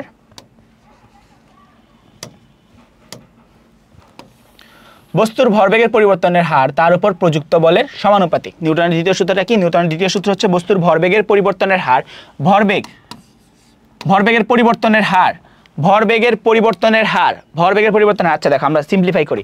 দ্বিতীয় সূত্রটা কি বলছে? বস্তুর ভরবেগের পরিবর্তনের হার। তাহলে ভরবেগের পরিবর্তন পি ইজ ইকুয়াল টু কি? এম ভি মাইনাস ইউ না? তাহলে ভরবেগের পরিবর্তনের হার পি বাই টি, পরিবর্তনের হার। তাহলে হার বললে আমরা কি সময় দ্বারা ভাগ দিব? তাহলে এখানে লিখতে পারি না, F is equal to M ভরবেগের পরিবর্তন V minus U by T. এখন এফ বল, বল মানে আমরা কি জানি? বল ইজ ইকুয়াল টু ভর ইন্টু ত্বরণ। বল ইজ ইকুয়াল টু কি? ভর ইন্টু ত্বরণ। বল ইজ ইকুয়াল টু কি? ভর ইন্টু ত্বরণ। তাহলে এখানে আমরা লিখতে পারি, এখন এটাকে আবার যদি আলাদা করে লিখে, এফ ইজ ইকুয়াল টু ভর কি? এম মাস, এবং ত্বরণ কি? এ অ্যাসিলারেশন। ওকে, আচ্ছা, তাহলে এফ ইজ ইকুয়াল টু আবার কি লেখা যায়? M A is equal to M V minus U by T. Okay, তাইলে এটা হচ্ছে আমাদের সূত্র। এই জিনিসটা দিয়ে আমাদের ম্যাথ আসতে পারে, অনেক কিছুই আসতে পারে। ওকে, এই জিনিসটা খেয়াল রাখতে হবে। এটা হচ্ছে আমাদের আলটিমেট যে ফর্মুলা। এখান থেকে আরও মডিফাই করা যায়, ঠিক আছে? মডিফাইটা তোমাদের নাই আশা করি, বইয়ে দেখি নেই, তোমাদের বইয়ে দেখি নেই যে এটাকে মডিফাই করে, মানে যারা হচ্ছে সায়েন্সে পড়ে, মানে হচ্ছে বিজ্ঞান বিভাগে পড়ে যারা, তাদের হচ্ছে এরকম অনুধাবনমূলক কোয়েশ্চেন আছে যে নিউটনের প্রথম সূত্র থেকে দ্বিতীয় সূত্র থেকে প্রথম সূত্র, বা দ্বিতীয় সূত্র থেকে ত্বরণের সূত্রটা বের করে দেখাও, বা নিউটনের প্রথম সূত্রের সাথে হচ্ছে অন্য সূত্রের সম্পর্ক দেখাও, এই জিনিসগুলো বলে। কিন্তু তোমাদের হচ্ছে এগুলো নাই আশা করি। ওকে, যদি থাকে ভাইয়া, যদি দেখি গাইডের মধ্যে বা ওইরকম সিকিউ আগের কোনো বোর্ডে আসছে, তাহলে ওই অনুসারে আমি দেখিয়ে দিব যখন আমরা সিকিউ সলভ করব। আচ্ছা, তাহলে দেখো এখানে কি বলছে? বলের একক নিউটন। বলের এককের নাম কি? নিউটন। আমরা সবগুলোর একক একটা আলাদা স্লাইডে নোট করে পড়ব। যে পরিমাণ বল 1 কিলোগ্রাম ভরের কোনো বস্তুর উপর প্রযুক্ত হয়ে 1 মিটার পার সেকেন্ড স্কোয়ার ত্বরণ সৃষ্টি করে তাকে আমরা 1 নিউটন বলি। তাহলে এখানে হচ্ছে বলের যে সংজ্ঞা তাকে সেটা দেওয়া আছে, বা 1 নিউটন বল কাকে বলে সেটার সংজ্ঞাটা দেওয়া আছে। এই জিনিসটা মাথায় রাখবে, এটা পড়বা, মুখস্থ করবা। যে পরিমাণ বল 1 কিলোগ্রাম, 1 কেজি, 1 কিলোগ্রাম মানে হচ্ছে 1 কেজি ভরের কোনো বস্তু, মানে কি কোনো বস্তুর ভর যদি 1 কেজি হয় এবং যে পরিমাণ বল তার উপর প্রযুক্ত করতে হয় যদি, যাতে তার ত্বরণ কত হয় 1 মিটার পার সেকেন্ড স্কোয়ার সৃষ্টি করে, তাকে 1 নিউটন বলে। তাকে আমরা কি বলবো? 1 নিউটন। তার মানে 1 কেজি ভরের উপর বস্তুর উপর, 1 কেজি ভরের কোনো বস্তুর উপর যখন আমরা বল প্রয়োগ করব এবং তার ত্বরণ যদি 1 মিটার পার সেকেন্ড স্কোয়ার হয়, তখন যে বলটা, তখন তাকে আমরা কি বলবো? 1 নিউটন বলবো। তখন তাকে আমরা কি বলবো? 1 নিউটন বল বলবো। ওকে, তাহলে কোয়েশ্চেনে আসতে পারে 1 নিউটন বল কাকে বলে? ওকে, এই জিনিসটা কিন্তু মাথায় রাখতে হবে। আচ্ছা, এখন আমাদের একটা ম্যাথ দেওয়া আছে, আমরা শুধু এটাই করবো না, আমরা অনেকগুলো ম্যাথ করব। আশা করি আমি কয়েকটা ম্যাথ তোমাদের এখন বানিয়ে দিব। ধরো একটা বস্তুর ভর দেওয়া আছে কত? 20 কেজি। এর উপর একটি বল প্রযুক্ত হওয়ায় এর বস্তুর ত্বরণ কত হলো? 2 মিটার পার সেকেন্ড। বস্তুর বলের মান কত ছিল? বলের মান মানে এফ ইজ ইকুয়াল টু কত? তুমি এটা বাংলা আমরা দুইভাবে করি। ধরো আমরা কি জানি? বল ইজ ইকুয়াল টু ভর ইনটু ত্বরণ, তাই না? আচ্ছা, তাহলে এখানে ভরের মান কত দেওয়া আছে? ভর কত? 20 কেজি দেওয়া আছে না? 20 কেজি। এবং ত্বরণ কত দেওয়া আছে? 2 মিটার পার সেকেন্ড স্কোয়ার। ত্বরণ দেওয়া আছে হচ্ছে তোমার 2 মিটার পার সেকেন্ড স্কোয়ার। আচ্ছা, তাহলে বল ইজ ইকুয়াল টু কি হবে? ভরের মান কত? 20, ত্বরণের মান কত? 2, কত? 20 দুগুণে হচ্ছে 40, তাহলে 40 একক কি? নিউটন। এই যেটা হচ্ছে আমরা কি বাংলায় ভেঙে করছি। তাহলে আমরা যদি ফর্মুলা দিয়ে করি, আমাদের মান এম, এম মানে কি? মাস বা ভর। এম মানে হচ্ছে মাস বা ভর, কি দেওয়া আছে? 20 কেজি। এ মানে অ্যাসিলারেশন বা ত্বরণ, কত দেওয়া আছে? 2 মিটার পার সেকেন্ড স্কোয়ার। দেখো M slash S square, metre per second square, প্রতি সেকেন্ড স্কোয়ারে কত মিটার। ওকে, তাহলে বল ইজ ইকুয়াল টু আমরা কি জানি? F is equal to M A. M এর মান কত? 20 এবং এ এর মান কত? 2। তাহলে 20 দুগুণ হচ্ছে 40, একক হচ্ছে নিউটন। এটা হচ্ছে আমরা পুরোটা ফর্মুলা ওয়াইজ করছি এবং এটা হচ্ছে আমরা তোমাদের জন্য ভেঙে করছি। ওকে, তাহলে এই দুটো জিনিস একটু খেয়াল রাখবা, কোয়েশ্চেনটা কীরকম হয়েছে। আচ্ছা, এখন আমরা ত্বরণ দিয়ে একটা ম্যাথ করতে চাই। আচ্ছা, একটু দেখো এই স্লাইডটা। আচ্ছা, এটা একটু দেখো, পারো নাকি? একটু খাতায় তুলে নাও, একটু টাইম দিই।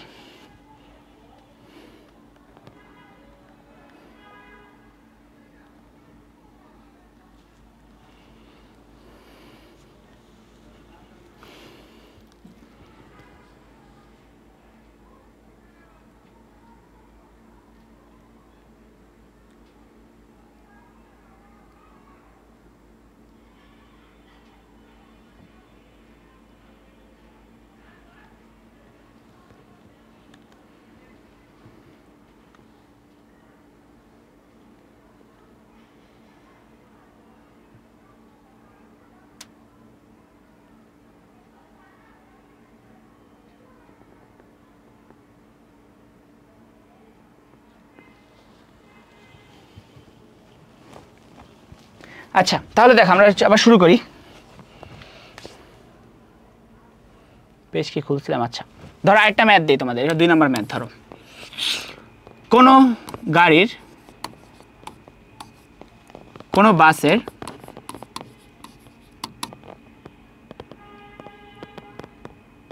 আদিবেগ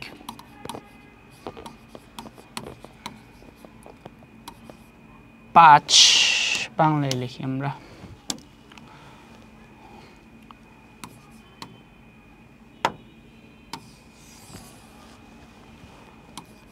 5 মিটার পার সেকেন্ড।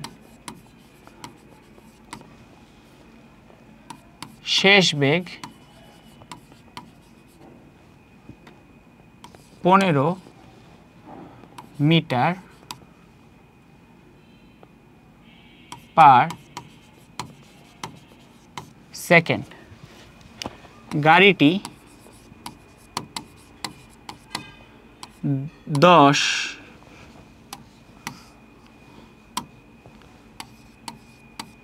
সেকেন্ড ধরে চললে বা যাত্রা করলে, ঠিক আছে, যাত্রা করা মানে হচ্ছে চললে, মানে গাড়িটা 10 সেকেন্ড ধরে যদি চলাচল করে, যাত্রা করলে তার ত্বরণের মান কত? ত্বরণের মান কত? ঠিক আছে, এটা হচ্ছে তোমরা হচ্ছে HW দিলাম তোমাদের জন্য। এটা যাও, একদম ইজি ম্যাথ, ফর্মুলাও আমি পড়াই দিছি। ঠিক আছে, একদম ইজি ম্যাথ, পারবা আশা করি। ঠিক আছে, এটা হচ্ছে ক্লাস নোটের সাথে HW পোস্ট করবা। আচ্ছা, এখন নিউটনের দুইটা সূত্র আমরা দেখে ফেলছি অলরেডি। এখন হচ্ছে নিউটনের তৃতীয় সূত্র যেটা, সেটা আমরা একটু দেখব। নিউটনের তৃতীয় সূত্র কি এবং এর মধ্যে জিনিসগুলো কি কি আছে সেটা আমরা একটু বোঝার ট্রাই করবো আশা করি। চলো, তাহলে এখানে শুরুতে বলছে ক্রিয়া এবং প্রতিক্রিয়া বল। ক্রিয়া বল, প্রতিক্রিয়া বল। ক্রিয়া এবং প্রতিক্রিয়া দুই ধরনের বল। আচ্ছা, পৃথিবীর বস্তুর উপর পৃথিবীর আকর্ষণ বল কাজ করে এবং এই বলের দিক পৃথিবীর কেন্দ্রের দিকে, যা পৃথিবীর পৃষ্ঠে অবস্থিত বস্তুর জন্য নিচের দিকে।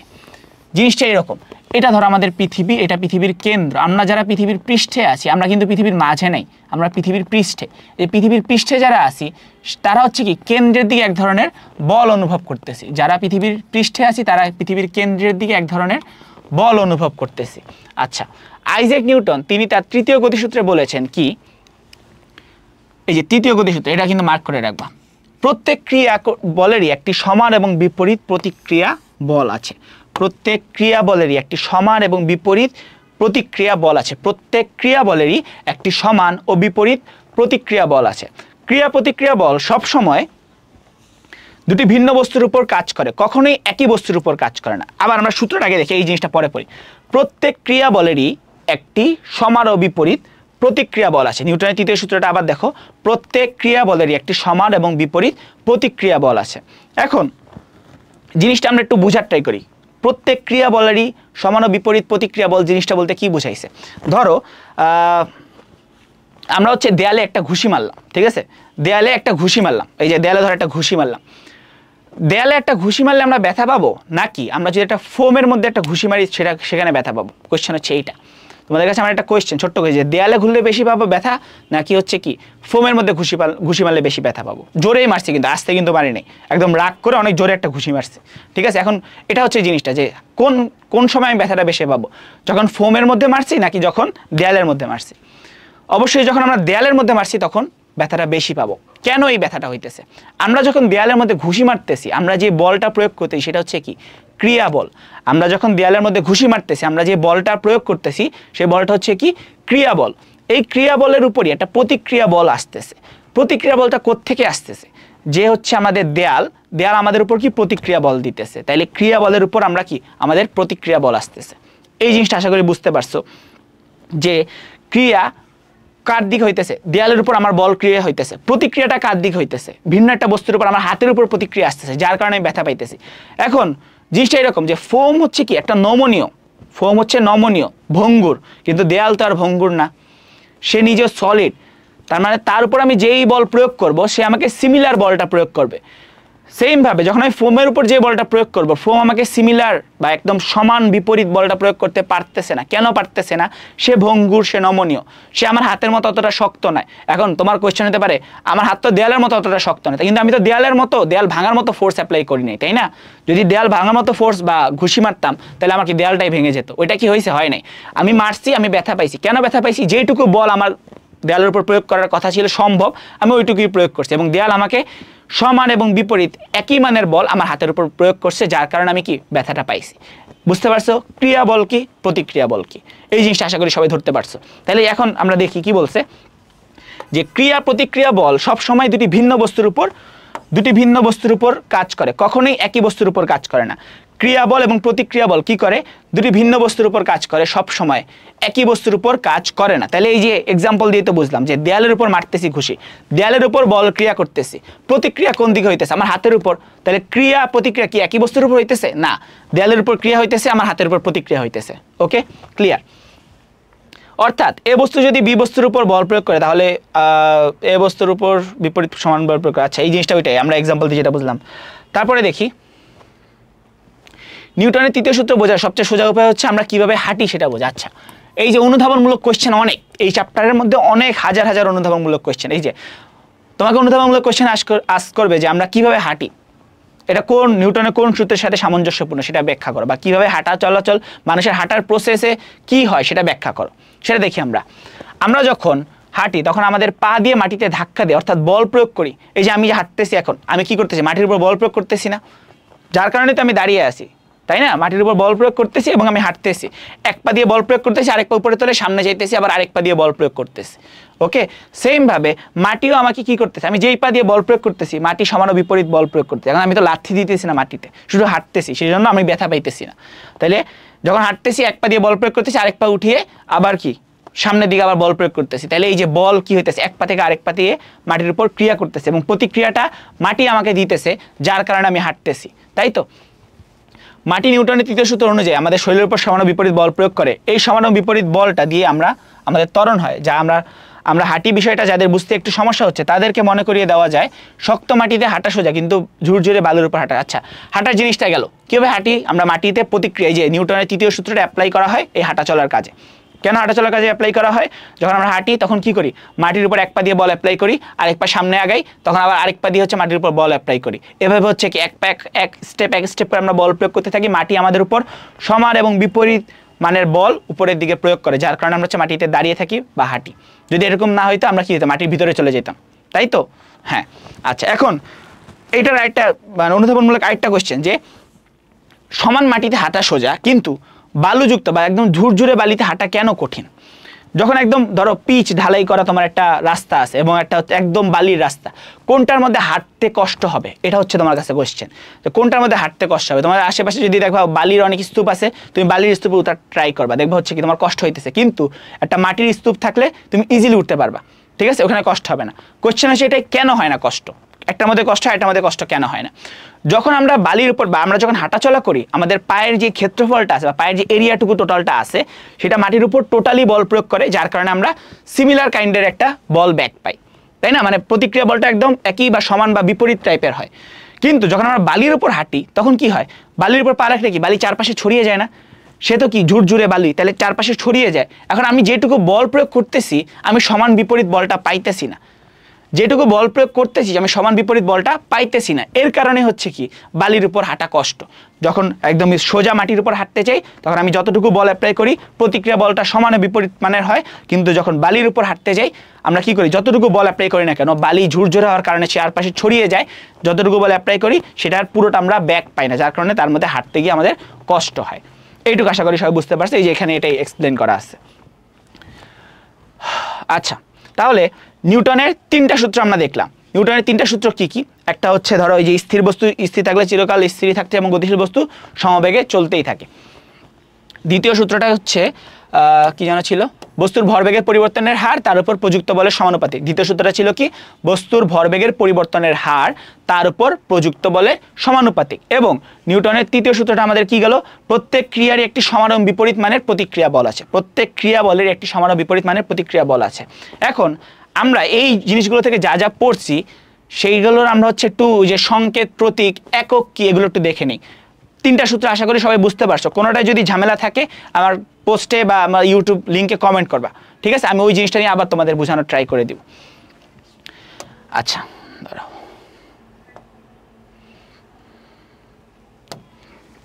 আচ্ছা, একদম শুরুতে আমরা পড়ছি বল, তাই না? বলকে আমরা প্রকাশ করি হচ্ছে এফ দ্বারা এবং একক হচ্ছে নিউটন। আচ্ছা, এভাবে না লিখে এককটা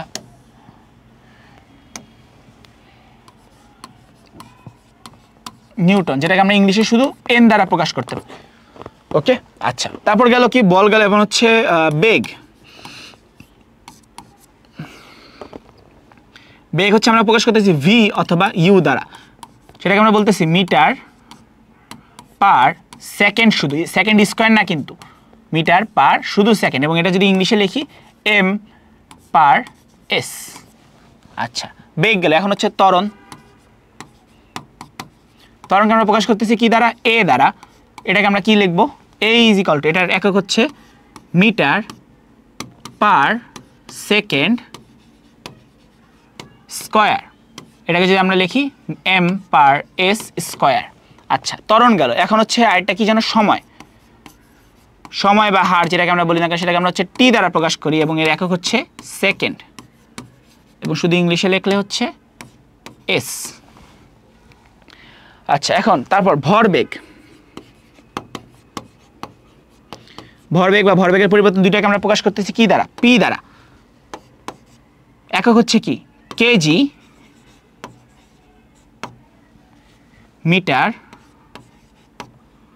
পার সেকেন্ড। ঠিক আছে, ভরবেগের এককটা কি কেজি মিটার পার সেকেন্ড, এটাকে আমরা লিখতে পারি ইংলিশে কেজি মিটার পার সেকেন্ড। ওকে, ভর ইন্টু বেগ। আচ্ছা, ভরবেগের এখন আমরা ফর্মুলাগুলো একটু লিখে ফেলি যে ভর বেগের পরিবর্তন ভি মাইনাস ইউ, বেগের পরিবর্তনের হার বা ত্বরণ যেটাকে বলতেছি A is equal to V minus U by T. ভরবেগ P is equal to M V, ভরবেগের পরিবর্তনের হার P is equal to M V minus U by ভরবেগের পরিবর্তন। আচ্ছা, শুধু আমরা ভরবেগের পরিবর্তন দেখি আগে। হ্যাঁ,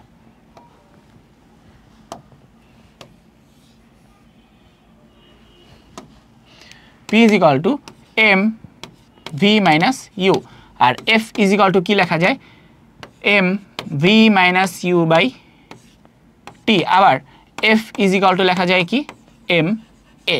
তাহলে এই চ্যাপ্টারে এই পর্যন্ত আমরা যেটুকু পড়লাম তার মধ্যে এই জিনিসগুলো কিন্তু অনেক ইম্পর্টেন্ট, এবং ম্যাথ করার জন্য এই চ্যাপ্টারটা মানে কোয়েশ্চেনে তোমার ম্যাথ আসার জন্য এই চ্যাপ্টারটা কিন্তু খুবই ইম্পর্টেন্ট। ঠিক আছে, ম্যাথ আসলে এই চ্যাপ্টারটা থেকে মেইনলি আসে, আমাদের বিজ্ঞানের যে ম্যাথগুলো বলতে পারো এই চ্যাপ্টার থেকে মেইনলি আসে। আচ্ছা, এরপর আমরা শুরু করব যেটা হচ্ছে বলের প্রকৃতি, কি কি ধরনের বল আমাদের আছে ওই জিনিসটা আমরা এরপরে শুরু করব। আচ্ছা, তাহলে এখন আমরা এই যে বলের যে প্রকৃতিগুলো আছে আমাদের কয়েক ধরনের, আমরা 4 ধরনের বলের কথা পড়বো এখন, সেগুলো আমরা একটু দেখি। আচ্ছা, প্রকৃতিতে মাত্র 4 রকমের বল রয়েছে। আসলে মৌলিক বল মাত্র 4টি, সেগুলো কি কি মহাকর্ষ বল, তাড়িৎচম্বক বা বিদ্যুৎ চৌম্বকীয় বল, একটা হচ্ছে দুর্বল নিউক্লিয় বল, একটা হচ্ছে সবল নিউক্লিয় বল। তা আমরা এই 4 ধরনের বলের এক্সাম্পল, এই বলগুলো কি সেগুলো আমরা দেখব। তাহলে এই 4 ধরনের বল কি কি মহাকর্ষ বল, তাড়িৎচম্বক বা বিদ্যুৎ চৌম্বকীয় বল, একটা হচ্ছে দুর্বল নিউক্লিয় বল, একটা হচ্ছে কি সবল নিউক্লিয় বল। আচ্ছা, এখন দেখো মহাকর্ষ বল। মহাকর্ষ বল জিনিসটা কি, এই সৃষ্টি জগতের সকল বন্ধু তাদের সকল বন্ধু কেন বলেছে, আচ্ছা ভুল হয়েছে মেবি, তাদের ভরের কারণে বন্ধু না, সরি সকল বস্তু সৃষ্টি জগতের সকল বন্ধু। আচ্ছা দেখো, এই সৃষ্টি জগতের সকল বস্তু তাদের ভরের কারণে একে অপরকে যে বল দিয়ে আকর্ষণ করে সেটাই হচ্ছে কি মহাকর্ষ বল। সংজ্ঞাটা সবাই খেয়াল রাখবা, মহাকর্ষ বলের সংজ্ঞাটা। এই সৃষ্টি জগতের আমাদের এই যে পৃথিবীর সকল বা সৃষ্টি জগতে যা কিছু আসে সকল বস্তু তাদের ভরের কারণে একে অপরকে যে বল দ্বারা আকর্ষণ করে তাকে আমরা বলতেছি কি মহাকর্ষ বল। এই মহাকর্ষ বলের কারণে গ্যালাক্সির ভেতরে নক্ষত্ররা ঘুরপাক খায়। গ্যালাক্সি বলতে এই যে আমাদের পৃথিবী হচ্ছে কোন গ্যালাক্সির অন্তর্ভুক্ত সেটা কি তোমরা জানো, আশা করি এটা একটা সাধারণ জ্ঞান। ওই যে মিল্কি ওয়ে বা ছায়াপথ নামক গ্যালাক্সির অন্তর্ভুক্ত হচ্ছে আমাদের সৌরজগৎ বা পৃথিবী যেগুলোর। আচ্ছা, এই মহাকর্ষ বলের কারণে গ্যালাক্সির ভেতরে নক্ষত্ররা ঘুরপাক খায় কিংবা সূর্যকে ঘিরে পৃথিবীকে ঘিরে চাঁদ ঘোরে। তাহলে সূর্যকে ঘিরে হচ্ছে এই জিনিসগুলো কিন্তু ইম্পর্টেন্ট, এটা মানে সাধারণ জ্ঞান তোমাদের আগে থেকে ছোটবেলা থেকে পড়ে আসছো যে সূর্যকে ঘিরে হচ্ছে পৃথিবী ঘুরে এবং পৃথিবীকে ঘিরে হচ্ছে চাঁদ ঘুরে। পৃথিবী মহাকর্ষ বল যখন আমাদের উপর কাজ করে তখন আমরা সেটাকে বলি হচ্ছে মধ্যাকর্ষণ। তাহলে মহাকর্ষ আর মধ্যাকর্ষণ দুইটা জিনিস কিন্তু আলাদা। মহাকর্ষ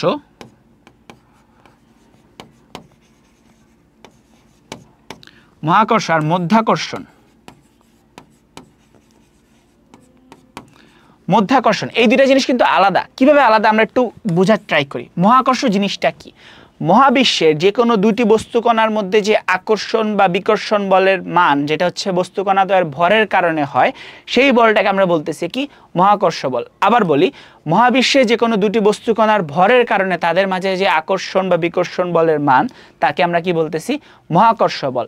এই মহাকর্ষ বল হচ্ছে কি যে মহাবিশ্বের যে কোনো বস্তু বলছি তাই না, মহাবিশ্বের যে কোনো দুটি বস্তুর মধ্যে, এখন এই মহাবিশ্বের যে কোনো দুটি বস্তুর মধ্যে একটা যদি পৃথিবী হয় তাহলে যে আকর্ষণ বলটা হয় এবং পৃথিবীর সাথে যদি আমাদের আমরাও তো মহাবিশ্বের যে কোনো মানে মহাবিশ্বের যে কোনো বস্তুকণা আমরা পৃথিবীর উপরের পৃষ্ঠে অবস্থিত, তাহলে পৃথিবীর সাথে আমাদের যে আকর্ষণ বা বিকর্ষণ বল তাকে আমরা কি বলতেছি মধ্যাকর্ষণ বল। যে পৃথিবীর মহাকর্ষ বল যখন আমাদের উপর কাজ করে তখন আমরা সেটাকে বলি কি মধ্যাকর্ষণ বল।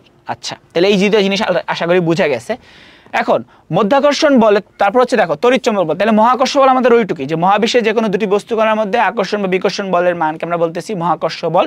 এই বল কিভাবে ক্রিয়েট হয়? বস্তু কণাদ্বয়ের ভরের কারণে, বস্তু কণাদ্বয়ের ভরের কারণে। এবং এই মহাকর্ষ বল হচ্ছে যদি পৃথিবীর মহাকর্ষ বল যদি যখন আমাদের উপর আকর্ষণ বা বিকর্ষণ করে, তখন আমরা তাকে কি বলবো? মধ্যাকর্ষণ। এই মধ্যাকর্ষণ বলের কারণে আমরা পৃথিবীতে হাঁটাচলা করতে পারি। এই মধ্যাকর্ষণ বলের কারণে আমরা পৃথিবীর উপরে হেঁটে মানে এই স্থির অবস্থা মানে হাঁটাচলা করতে পারি না। মানে আমরা হচ্ছে ওই যে মহাকর্ষে কি হয়, যখন যারা অ্যাস্ট্রোনট বা মহাকাশ যাত্রী যাদের বলে, তারা হচ্ছে কি যখন এই মহাকাশ যান দিয়ে যায়, দেখবা তাদের হচ্ছে তখন জিরো গ্র্যাভিটি একটা জিনিস আছে, তখন হচ্ছে তারা ওখানে ভাসতে থাকে, মনে হয় তারা কোনো সমুদ্রে ভাসছে, কিন্তু সেখানে কোনো পানি নেই, কিছু নেই, তারা বাতাসের মধ্যে ভাসতেছে। এই মধ্যাকর্ষণ বা অভিকর্ষণ বলটার কারণে আমরা হচ্ছে কি এই যে মাটির সাথে আমরা হাঁটাচলা করতে পারতে লেগে আছি, নাহলে আমরা সবাই আকাশে উঠতাম শুধু। ঠিক আছে, আচ্ছা এরপরে দেখো তাড়িৎচুম্বক বল বা বিদ্যুৎ চৌম্বকীয় বল। মধ্যাকর্ষণ বলের তুলনায় বিদ্যুৎ চৌম্বকীয় বল অনেক বেশি শক্তিশালী। মধ্যাকর্ষণ বলের তুলনায় বিদ্যুৎ চৌম্বকীয় বল অনেক বেশি শক্তিশালী। কোন বল কত বেশি শক্তিশালী, এটা কিন্তু এমসিকিউর জন্য ইম্পর্টেন্ট। তাড়িৎচুম্বক বল হচ্ছে 10⁻36 গুণ বা ট্রিলিয়ন গুণ শক্তিশালী মধ্যাকর্ষণ বলের তুলনায়। যখন তুমি একটি চিরুনি দিয়ে চুল আছে একটি কাগজকে আকর্ষণ করে তুলে নাও, তখন কিন্তু সেই কাগজটা পুরো পৃথিবীকে তার সমস্ত ভরের মধ্যাকর্ষণ বল দিয়ে টেনে রাখার চেষ্টা করে। তবুও তোমার চিরুনির অল্প একটু আধান সেই বিশাল পৃথিবীর পুরো মধ্যাকর্ষণকে হারিয়ে দেয়। এই এক্সাম্পলটা বোঝার ট্রাই করি আগে আমরা। একটু আগে কি বললাম? মধ্যাকর্ষণ বলের কারণে আমরা পৃথিবীতে মানে মাটির সাথে লেগে আসি বা মাটির মধ্যে হাঁটাচলা করতে পারি, আমরা আকাশে উড়ে যেতাম। ঠিক আছে, আচ্ছা তাহলে এই যে মধ্যাকর্ষণ বলটা কি করে? আমাদেরকে পৃথিবীর দিকে টেনে রাখে। মধ্যাকর্ষণ বলটা আমাদের পৃথিবীর দিকে টেনে রাখে। এখন একটা বস্তু একটা কাগজের টুকরা, সেটাও কেউ পৃথিবী টেনে রাখছে, তাই না? সে তো আকাশে উঠতো। আচ্ছা, একটা কাগজের টুকরাকে পৃথিবী টেনে রাখছে। এখন এই যে তাড়িৎচুম্বক বলটা কিভাবে সৃষ্টি, আমরা ছোটবেলায় অনেকে করছি না, এই যে কলম মাথার মধ্যে চুলের মধ্যে এভাবে দিয়ে তারপরে সেটা কাগজের মধ্যে যখন ধরতাম কি দেখতাম, যে কাগজটা হচ্ছে কলমের সাথে লেগে চলে আসছে। সেটা কিসের কারণে? এটা হচ্ছে স্থির বৈদ্যুতিক বল বা তাড়িৎচুম্বক বলের কারণে হয়। সেটা হচ্ছে স্থির বৈদ্যুতিক বল বা তাড়িৎচুম্বক বলের কারণে হয়। এখন কোয়েশ্চেন হচ্ছে এইটা, যে এখানে তাহলে মধ্যাকর্ষণ বলের কথাটা এখানে কিভাবে আসতেছে? যে কাগজটা যখন আমাদের মানে স্থির অবস্থায় ছিল বা নর্মালি কোনো টেবিলের উপর ছিল, তখন সেটাকে কি করতো? মধ্যাকর্ষণ বল নিচের দিকে টেনে রাখছে, তাই না? নাড়াতে সে উঠতো। কিন্তু এই যে সামান্য পরিমাণ তাড়িৎচুম্বক বলটা, সেটা কাগজটাকে কিন্তু উপরে তুলে ফেলছে। তাহলে মধ্যাকর্ষণ বল থেকে বেশি শক্তিশালী হওয়ার কারণেই তো সেটা কাগজটা নিচে না থেকে যখন আমরা এখানে স্থির বৈদ্যুতিক বল বা তাড়িৎচুম্বক বল যখন তৈরি হয়েছে, বিদ্যুৎ চৌম্বকীয় বল, তখন সেটার মধ্যে দিয়ে কাগজটা সেখানে এসে লেগে গেছে। বোঝা গেছে? তাহলে তার মানে কি? তাড়িৎচুম্বক বলটা হচ্ছে আমাদের মধ্যাকর্ষণ বল থেকে ট্রিলিয়ন গুণ বেশি শক্তিশালী। আচ্ছা, তাহলে তাড়িৎচুম্বক বল গেল। এরপরের বলটা আমরা দেখি দুর্বল নিউক্লিয় বল। আচ্ছা, নিউক্লিয় বল বলতে কি বোঝে? নিউক্লিয় বল বলতে আমরা চ্যাপ্টার পড়ছিলাম, মেবি দাঁড়াও, কোন একটা চ্যাপ্টারের মধ্যে যেন নিউক্লিয়াস দিয়ে পড়াইছিলাম। ঠিক আছে, এর ফার্স্ট লেকচারে যেটা ছিল, মেবি ফার্স্টে মানে ফির ক্লাসের ফার্স্টে চ্যাপ্টার, যেটা চ্যাপ্টার 12 মেবি, ওইটা থেকে মনে পড়াইছিলাম। আচ্ছা দেখো, নিউক্লিয় বল মানে হচ্ছে নিউক্লিয়াসের মধ্যবর্তী আকর্ষণ বা বিকর্ষণ যে বল, সেটা। এটাকে দুর্বল নিউক্লিয় বল বলা হয় কারণ এটি তড়িৎচুম্বক বল থেকে দুর্বল, তাড়িৎচুম্বক বল থেকে দুর্বল প্রায় ট্রিলিয়ন গুণ, কিন্তু মোটেও মহাকর্ষ বলের মতো এত দুর্বল নয়। মহাকর্ষ বল হচ্ছে আমাদের সবচেয়ে দুর্বলতম বল। এবং সবচেয়ে শক্তিশালী বল হচ্ছে আমাদের কি? তাড়িৎচুম্বক বল। আচ্ছা, এবং এই দুর্বল নিউক্লিয় বল হচ্ছে তাড়িৎচুম্বক বল থেকে দুর্বল, কিন্তু মহাকর্ষ বল থেকে শক্তিশালী। মহাকর্ষ এবং তাড়িৎচুম্বক বলের যে কোনো দূরত্ব থেকে কাজ করতে পারে, কিন্তু এই বলটা খুবই অল্প দূরত্বে 10⁻18 মিটার দূরত্বে কাজ করতে পারে। এই জিনিসগুলো কিন্তু এমসিকিউর জন্য খুব ইম্পর্টেন্ট। ওকে, কাজ করতে পারে। তেজস্ক্রিয় নিউক্লিয়াস থেকে যে বিটা রশ্মি নির্গত হয়, এই যে বেটা বা বিটা, এটাকে আমরা বলি হচ্ছে বিটা, বাংলায় বলি হচ্ছে বিটা, ইংলিশে বলি হচ্ছে বেটা, আর সংখ্যাটা হচ্ছে বি, একটু মানে বি এর এই যে নিচেরটা এটা একটু লম্বা করে হয়। ঠিক আছে, আচ্ছা এটা 4 লেখছে, রশ্মি বা ইলেকট্রন বের হয়, সেটার কারণে দুর্বল নিউক্লিয় বল। তাহলে দুর্বল নিউক্লিয় বল কিসের কারণে সৃষ্টি হয়? তেজস্ক্রিয় নিউক্লিয়াস থেকে যে বিটা রশ্মি নির্গত হয়, তার কারণ হচ্ছে দুর্বল নিউক্লিয় বল সৃষ্টি হয়। তেজস্ক্রিয় নিউক্লিয়াস থেকে যে বিটা রশ্মি নির্গত হয়, তার কারণ হচ্ছে আমাদের কি? দুর্বল নিউক্লিয় বলটা সৃষ্টি হয়। তারপর সবল নিউক্লিয় বল, এটি হচ্ছে সৃষ্টি জগতের সবচেয়ে শক্তিশালী বল। তাড়িৎচুম্বক বল থেকেও 100 গুণ বেশি শক্তিশালী, কিন্তু এটাও খুব অল্প দূরত্বে 10⁻15 মিটার দূরত্বে মাত্র কাজ করে। ওকে, এটাও কি তাড়িৎ-চৌম্বক বল থেকে সৃষ্টি জগতে, আচ্ছা সরি আমরা একটা ওই এর আগে একটু আগে 2 মিনিট আগে একটা কথা ভুল বলছি, তাড়িৎ-চৌম্বক বল হচ্ছে সবথেকে শক্তিশালী বল, আমাদের হচ্ছে বল থেকে 100 গুণ বেশি হতে। আচ্ছা, সবল নিউক্লিয় বল হচ্ছে আমাদের সৃষ্টি জগতের সবচেয়ে শক্তিশালী বল, সবল নিউক্লিয় বল হচ্ছে আমাদের সৃষ্টি জগতের সবচেয়ে শক্তিশালী বল, সবল নিউক্লিয় বল। তাড়িৎ-চৌম্বক বল হচ্ছে মানে সিরিয়ালটা এরকম, ফার্স্ট হচ্ছে সবল, তারপর হচ্ছে তাড়িৎ-চৌম্বক, তারপর হচ্ছে দুর্বল, তারপর হচ্ছে মহাকর্ষ। ওকে, এই সিরিয়ালটা মাথায় রাখবে তাইলে হবে। সৃষ্টি জগতের সবচেয়ে শক্তিশালী বল হচ্ছে আমাদের সবল নিউক্লিয় বল। তাড়িৎ-চৌম্বক বল থেকেও 100 গুণ বেশি শক্তিশালী, কিন্তু এটাও খুব অল্প দূরত্বে, অর্থাৎ 10⁻⁻15 মিটার প্রধানত দূরত্বে কাজ করে। পরমাণুর কেন্দ্রে যে নিউক্লিয়াস রয়েছে তার ভেতরকার প্রোটন এবং নিউট্রন নিজেদের মধ্যকার এই প্রচণ্ড শক্তিশালী বলের মাধ্যমে তারা নিজেদের আটকে রাখে। নিউক্লিয়ার বোমা সেই জন্য এত বেশি শক্তিশালী। নিউক্লিয়ার বোমা যে বলের মাধ্যমে তৈরি হয় সেটা হচ্ছে আমাদের কি সবল নিউক্লিয় বল। এবং সবল নিউক্লিয় বলটা কোথায় সৃষ্টি হয়, মানে কোথায় পাওয়া যায়, যে পরমাণুর ভেতরে আমরা কি জানি, পরমাণু হচ্ছে নিউক্লিয়াস থাকে, নিউক্লিয়াসের ভিতরে কি থাকে, নিউক্লিয়াসের ভিতরে থাকে প্রোটন প্লাস নিউট্রন, এবং প্রোটন আর নিউট্রন নিজেদের মধ্যে যে প্রচণ্ড শক্তিশালী বলের মাধ্যমে যুক্ত থাকে তাদেরকে আমরা বলতেছি কি সবল নিউক্লিয় বল, তাকে আমরা কি বলতেছি সবল নিউক্লিয় বল। আচ্ছা, তাহলে 4 প্রকার বল কি কি আমরা বুঝতে পারলাম, যে একটা হচ্ছে মহাকর্ষ বল, একটা হচ্ছে তাড়িৎ-চৌম্বক বল, একটা হচ্ছে দুর্বল নিউক্লিয় বল, একটা হচ্ছে সবল নিউক্লিয় বল। তাহলে এই 4 প্রকার বলের হচ্ছে যে ব্যাখ্যাগুলো আছে এগুলো পড়া লাগবে, এবং ইম্পর্টেন্ট এমসিকিউ বলে দিছি যে কোনটা কত দূরত্বে কাজ করতে পারে, কোনটা কত বেশি গুণ শক্তিশালী, কোনটা সবচেয়ে শক্তিশালী, কোনটা সবচেয়ে দুর্বল, কোনটা হচ্ছে কার চেয়ে দুর্বল কিন্তু কার চেয়ে শক্তিশালী, এই জিনিসগুলো খেয়াল রাখতে হবে। ওকে, আচ্ছা আমরা হচ্ছে চ্যাপ্টারের অলমোস্ট শেষের দিকে চলে আসছি। এখন হচ্ছে আমাদের একটা টপিকই বাকি, সেটা হচ্ছে ঘর্ষণ বল। ঠিক আছে,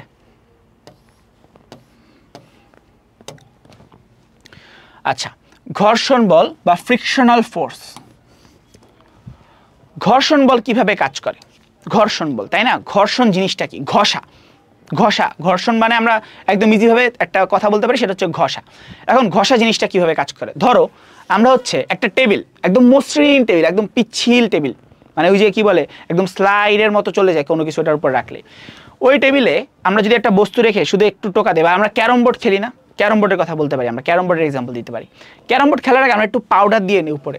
আবার দেখবা ওই যে অনেক ইউটিউব বা ফেসবুক রিলসের মধ্যে দেখা যায় যে ওই যে পাকিস্তানের কারা নাকি ওই যে ক্যারম মাস্টার, তারা হচ্ছে কি করে, একটা কাচের ক্যারম বোর্ড একদম প্লেন পিচ্ছিল স্মুথ, ঠিক আছে, ওইটার উপর যখন ক্যারমের গুটিটা ওই যে মারে তখন কি একদম ইজিলি চলে যায়, এখান থেকে ওইখানে গিয়ে তারপর একটা গুটি ঘরের মধ্যে চলে যায়। আচ্ছা, তাহলে এখানে যে স্মুথ, এটার মধ্যে কিন্তু কোনো ঘর্ষণ নাই, এটার মধ্যে এই জিনিসগুলোতে যেগুলো একদম স্মুথ, তুমি ইজিলি ধাক্কা দিলে কিছু চলে যাইতেছে, এগুলোর মধ্যে কিন্তু একটা ঘর্ষণ নাই। তাহলে ঘর্ষণ জিনিসটা কি এবং ঘর্ষণ আছে এটা কোথায়? আমাদের হচ্ছে নর্মালি তোমরা ধরো যে কোনো একটা টেবিলের উপর উস্কো খুস্কো উঁচা নিচা, ঠিক আছে, অথবা আমরা রাস্তার কথা চিন্তা করি, রাস্তাগুলো আমাদের কি একদম মসৃণ হয়? অবশ্যই না, রাস্তাগুলো আমাদের কখনো একদম মসৃণ হয় না, একটু উঁচা নিচা হয়, জায়গায় জায়গায় ভাঙন থাকে, ফাটল থাকে। আচ্ছা, এই যে উঁচা নিচা যে জিনিসটা, উঁচা নিচা যেই জায়গাগুলোতে থাকে সেখান দিয়ে যদি আমি একটা কাঠ, একদম আমাদের তলায় হচ্ছে কি এরকম একটা প্লেন কাঠ, একটা প্লেন বক্স, এবং সেটা হচ্ছে আমি একটা টেবিলের উপর দিয়ে নিয়ে যাইতেছি, এটাকে যখন আমি এইদিকে ফোর্স অ্যাপ্লাই করতেছি, ধরো এটা আমার বক্স, আমি এইদিকে ঠেলা দিতেছি, বক্সটাকে আমি এইদিকে ঠেলা দিতেছি, এই পাশে, এই পাশ থেকে এই পাশে ঠেলা দিতেছি, এবং যখন ঠেলা দিতেছি আমি কি দেখলাম, আমার ঠেলা দিলে আমার ইজিলি চলে যাওয়ার কথা, কিন্তু যাইতেছে না। কেন যাইতেছে না? কারণ টেবিলটা মসৃণ না, টেবিলটা হচ্ছে একটু এবড়ো থেবড়ো, টেবিলের এই যে তল যেটা, সেটা তলটা হচ্ছে একটু এবড়ো থেবড়ো এরকম,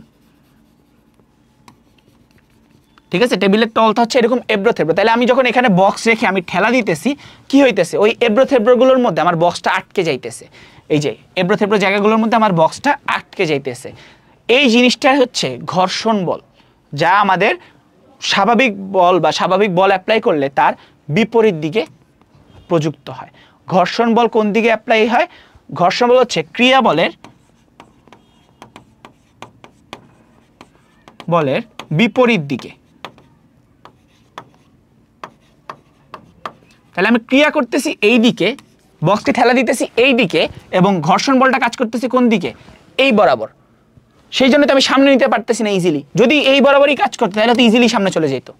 বুঝতে পারছো জিনিসটা? তারপরে ঘর্ষণ বল বিপরীত দিকে কাজ করবে, যার আমাকে বাধা দিবে, যে আমি যেটুকু বল অ্যাপ্লাই করতেছি আমার ঘর্ষণ বলটা আমাকে বাধা দিতেছে, যার কারণে ইজিলি আমি সেটাকে নিতে পারতেছি না সামনের দিকে। ওকে, তাহলে ঘর্ষণ বল হচ্ছে আমাদের কি ক্রিয়া বলের বিপরীত দিকে কাজ করে। আচ্ছা, তারপর ঘর্ষণের প্রকারভেদ। ঘর্ষণ হচ্ছে 4 ভাগে আমরা ভাগ করতে পারি। কি কি? স্থিতি ঘর্ষণ, গতি ঘর্ষণ, আবর্ত ঘর্ষণ এবং প্রবাহী ঘর্ষণ। এই 4 প্রকার ঘর্ষণ কি কি সেটা আমরা এখন দেখব। আচ্ছা, ঘর্ষণ জিনিসটা কি সেটা বুঝতে পারছো? আমি যদি তোমার একটা সংজ্ঞা বলতে চাই, ঘর্ষণের সংজ্ঞা,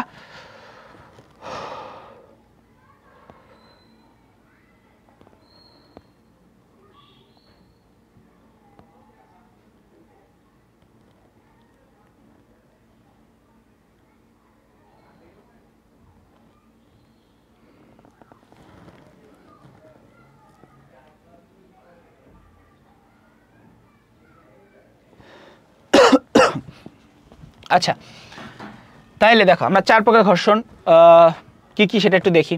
স্থিতি ঘর্ষণ। স্থিতি ঘর্ষণ কি? দুটি বস্তু একে অপরের সাপেক্ষে স্থির থাকা অবস্থায় যে ঘর্ষণ বল থাকে সেটা হচ্ছে স্থিতি ঘর্ষণ। দুটি বস্তু একে অপরের সাপেক্ষে স্থির থাকা অবস্থায় যে ঘর্ষণ থাকে সেটা হচ্ছে স্থিতি ঘর্ষণ। একে অপরের সাপেক্ষে স্থির থাকা অবস্থায়।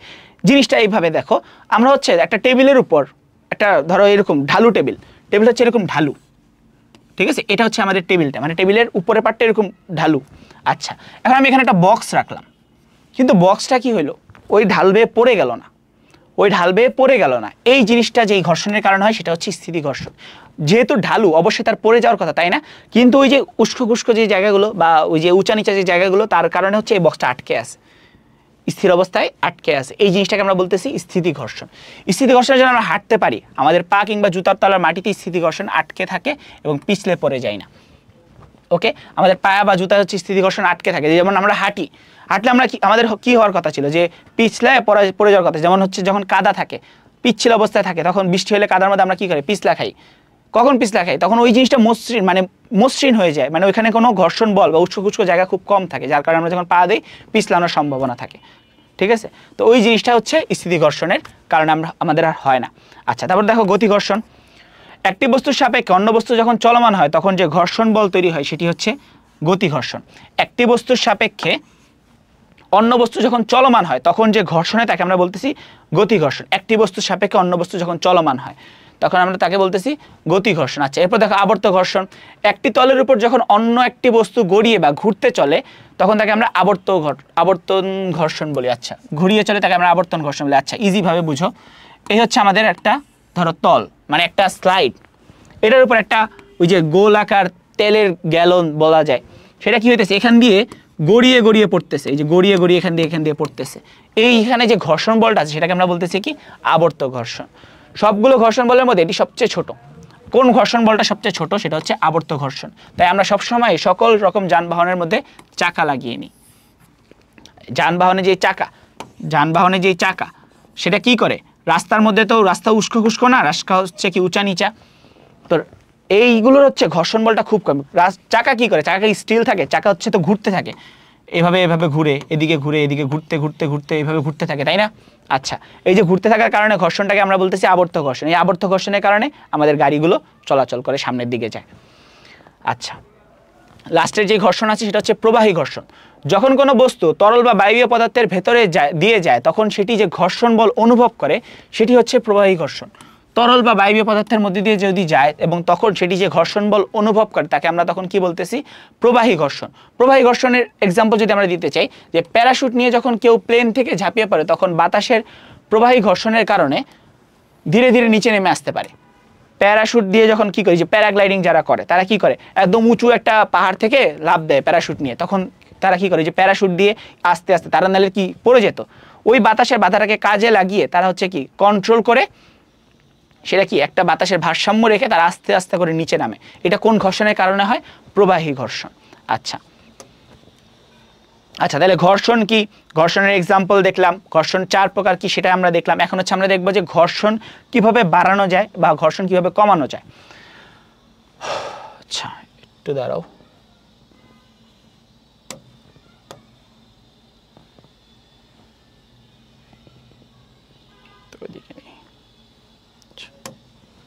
দেখো, ঘর্ষণ বাড়ানো বা কমানো।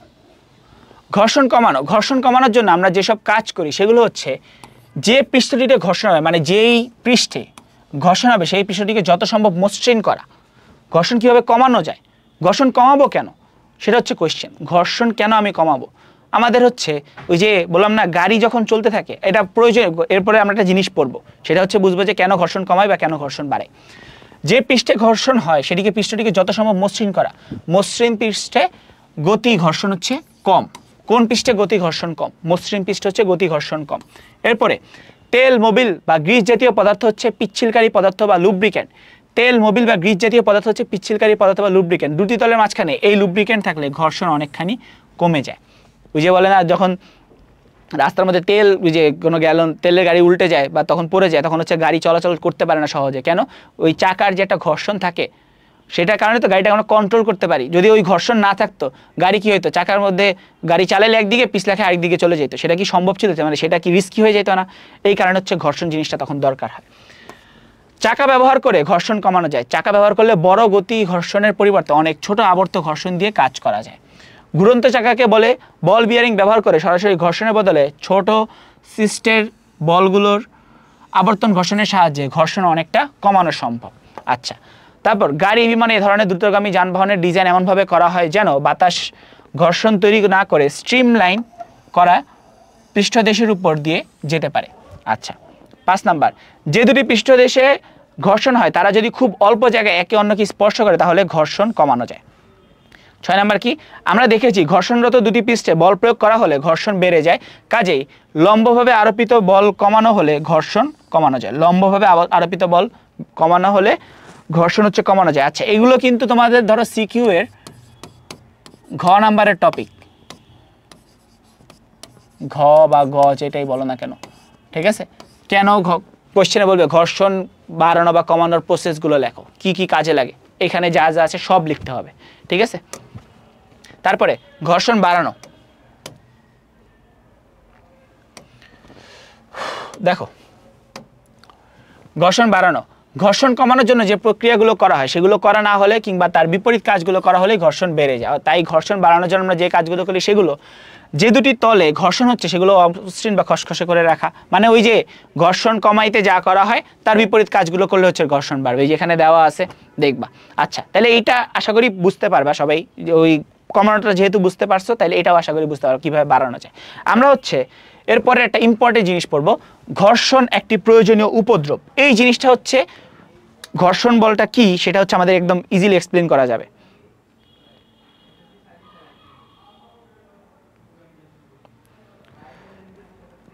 আচ্ছা দেখো, তাহলে ঘর্ষণ একটি প্রয়োজনীয় উপদ্রব, এটা কিভাবে আমরা বলতে পারি? ঘর্ষণ কেন প্রয়োজন এবং ঘর্ষণ কেন হচ্ছে ক্ষতিকর, ঘর্ষণ কেন প্রয়োজন এবং ঘর্ষণ কেন দরকার নেই। আমরা যে হাঁটাচলা করি আমাদের পায়ের এবং রাস্তার মধ্যে একটা ঘর্ষণ অবশ্যই থাকতে হবে। যদি সেই ঘর্ষণটা না থাকে আমরা কি করব? হাঁটাচলা করতে পারবো না, শুধু জায়গায় জায়গায় পিছলা খেয়ে পড়তে থাকবো। সেমভাবে যানবাহন চলাচলের ক্ষেত্রে চাকা এবং রাস্তার মধ্যে একটা ঘর্ষণ বল থাকে। দেখবা গাড়ির চাকা বা মোটরসাইকেলের চাকাগুলো একটু খাঁজ কাটা থাকে। কেন খাঁজ কাটা থাকে? এই যে রাস্তার যে উঁচু নিচু জায়গাগুলো আছে সেগুলোর সাথে খাপ খাওয়ানোর জন্য। এই জিনিসটা যদি যখন মসৃণ হয়ে যায়, এই জিনিসটা যখন মসৃণ হয়ে যায় তখন কি হয়? যখন আমরা ব্রেক করি গাড়ি আর থামে না।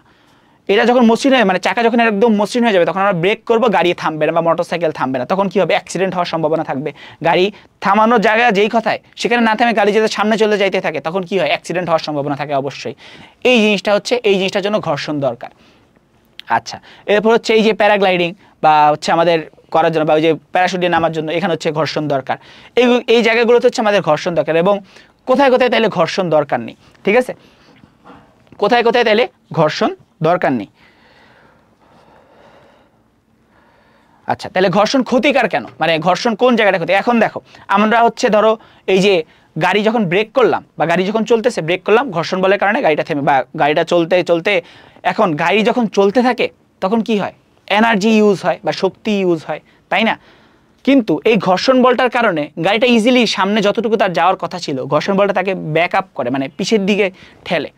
পিছের দিকে মানে ঘর্ষণ বলটা কোন দিকে হয়? আমরা যদি এদিকে ফোর্স অ্যাপ্লাই করি ঘর্ষণ বলটা তার বিপরীত দিকে হবে, তাই তো? আচ্ছা, তাহলে এই ঘর্ষণ বলটা যেহেতু বিপরীত দিকে, তাহলে এখানে কি শক্তির কিছুটা অপচয় হয়। তাহলে এই যে শক্তির অপচয় হয়, ক্ষয় হয়, এই জিনিসগুলোর কারণে ঘর্ষণকে বা এরপরে গাড়ির চলাচল আমাদের হাঁটা চলার কাজে উপকার, এই জন্য ঘর্ষণকে একটা প্রয়োজনীয় উপদ্রব বলা হয়। এটা হচ্ছে তোমাদের অনুধাবন। যদি একটু বড় করে তাহলে হচ্ছে গ বা ঘতে দিবে, আর ঘতে যখন দিবে তখন হচ্ছে কমানো বাড়ানোর কিছু এক্সাম্পল দিতে হবে, কমানো প্লাস বাড়ানো এই জিনিসগুলো এক্সপ্লেন করতে হবে। ঠিক আছে, তো আমাদের চ্যাপ্টার আশা করি শেষ। হ্যাঁ, চ্যাপ্টার শেষ। তো এই চ্যাপ্টার আমরা কি কি শিখছি সেটা আমরা একটু সামারি করি। আমরা হচ্ছে প্রথমে বল কি সেই জিনিসটা জানছি, তারপর নিউটনের গতিসূত্র সম্পর্কে জানছি, এবং নিউটনের গতিসূত্র কয়টা? 3টা। তারপর আরও কি কি জানছি? ভরবেগ, বেগ, বেগের মধ্যে শেষ বেগ আছে, আদিবেগ, আগে আদিবেগ লিখি, তারপর হচ্ছে শেষ বেগ, তারপর হচ্ছে আমরা ত্বরণ কি সেটা জানছি, এবং বেগের মধ্যে আরেকটা জিনিস শিখছি, সেটা কি? সমবেগ। ওকে, আচ্ছা, ত্বরণ জানলাম। তারপর হচ্ছে কি করলাম? ঘর্ষণ কি সেটা জানলাম। আচ্ছা, একটা জিনিস মিস করছি, জড়তা, স্থিতি জড়তা, গতি জড়তা, ঘর্ষণ 4 প্রকার, জড়তা হচ্ছে 2 প্রকার। ঠিক আছে, প্রকার। তারপর আমরা হচ্ছে কয়েকটা অঙ্ক দেখলাম। ঠিক আছে, এই যে ম্যাথ দেখলাম কয়েকটা। আচ্ছা, তো এই চ্যাপ্টারের লার্নিং প্রিন্সিপাল আমাদের এইগুলোই, এই জিনিসগুলো আমরা অলরেডি শিখছি। এই চ্যাপ্টারটা ভালো করে পড়বা। ঠিক আছে, এটা কিন্তু খুব খুব ইম্পর্টেন্ট চ্যাপ্টার। এটার পরে আমরা চেষ্টা করব চ্যাপ্টার 3 দেওয়ার। সে চ্যাপ্টার 3টা তোমাদের দিতাম, কিন্তু তোমরা আমরা যখন চ্যাপ্টার কত এর আগে কোন চ্যাপ্টার করালাম, চ্যাপ্টার 7 যখন আপলোড দিছি, তোমরা সবাই বলতেছো চ্যাপ্টার 10 আগে দিতে। তো এই জন্য আমি হচ্ছে চ্যাপ্টার 10টা আগে নিলাম। ঠিক আছে, এখন চ্যাপ্টার 10 এর পরে নেক্সটে আমরা চ্যাপ্টার 3তে যাব, এবং এরপরে যেই চ্যাপ্টারটা বলবা ওইটাই আশা করি করানোর ট্রাই করবো ভাই, যদি সময় পাই। তো সবাই ভালো থাকো, সুস্থ থাকো, চ্যাপ্টার পরীক্ষার প্রিপারেশন নিতে থাকো। তোমাদের আশা করি টেস্ট পরীক্ষা শুরু হয়ে যাবে। আমরা ট্রাই করবো টেস্ট পরীক্ষার আগেই যাতে সবগুলো ফ্রি কাজ একটু ইজিলি করে দেওয়া যায়। ঠিক আছে, তাহলে সবাই ভালো থাকো, সুস্থ থাকো। আসসালামু আলাইকুম।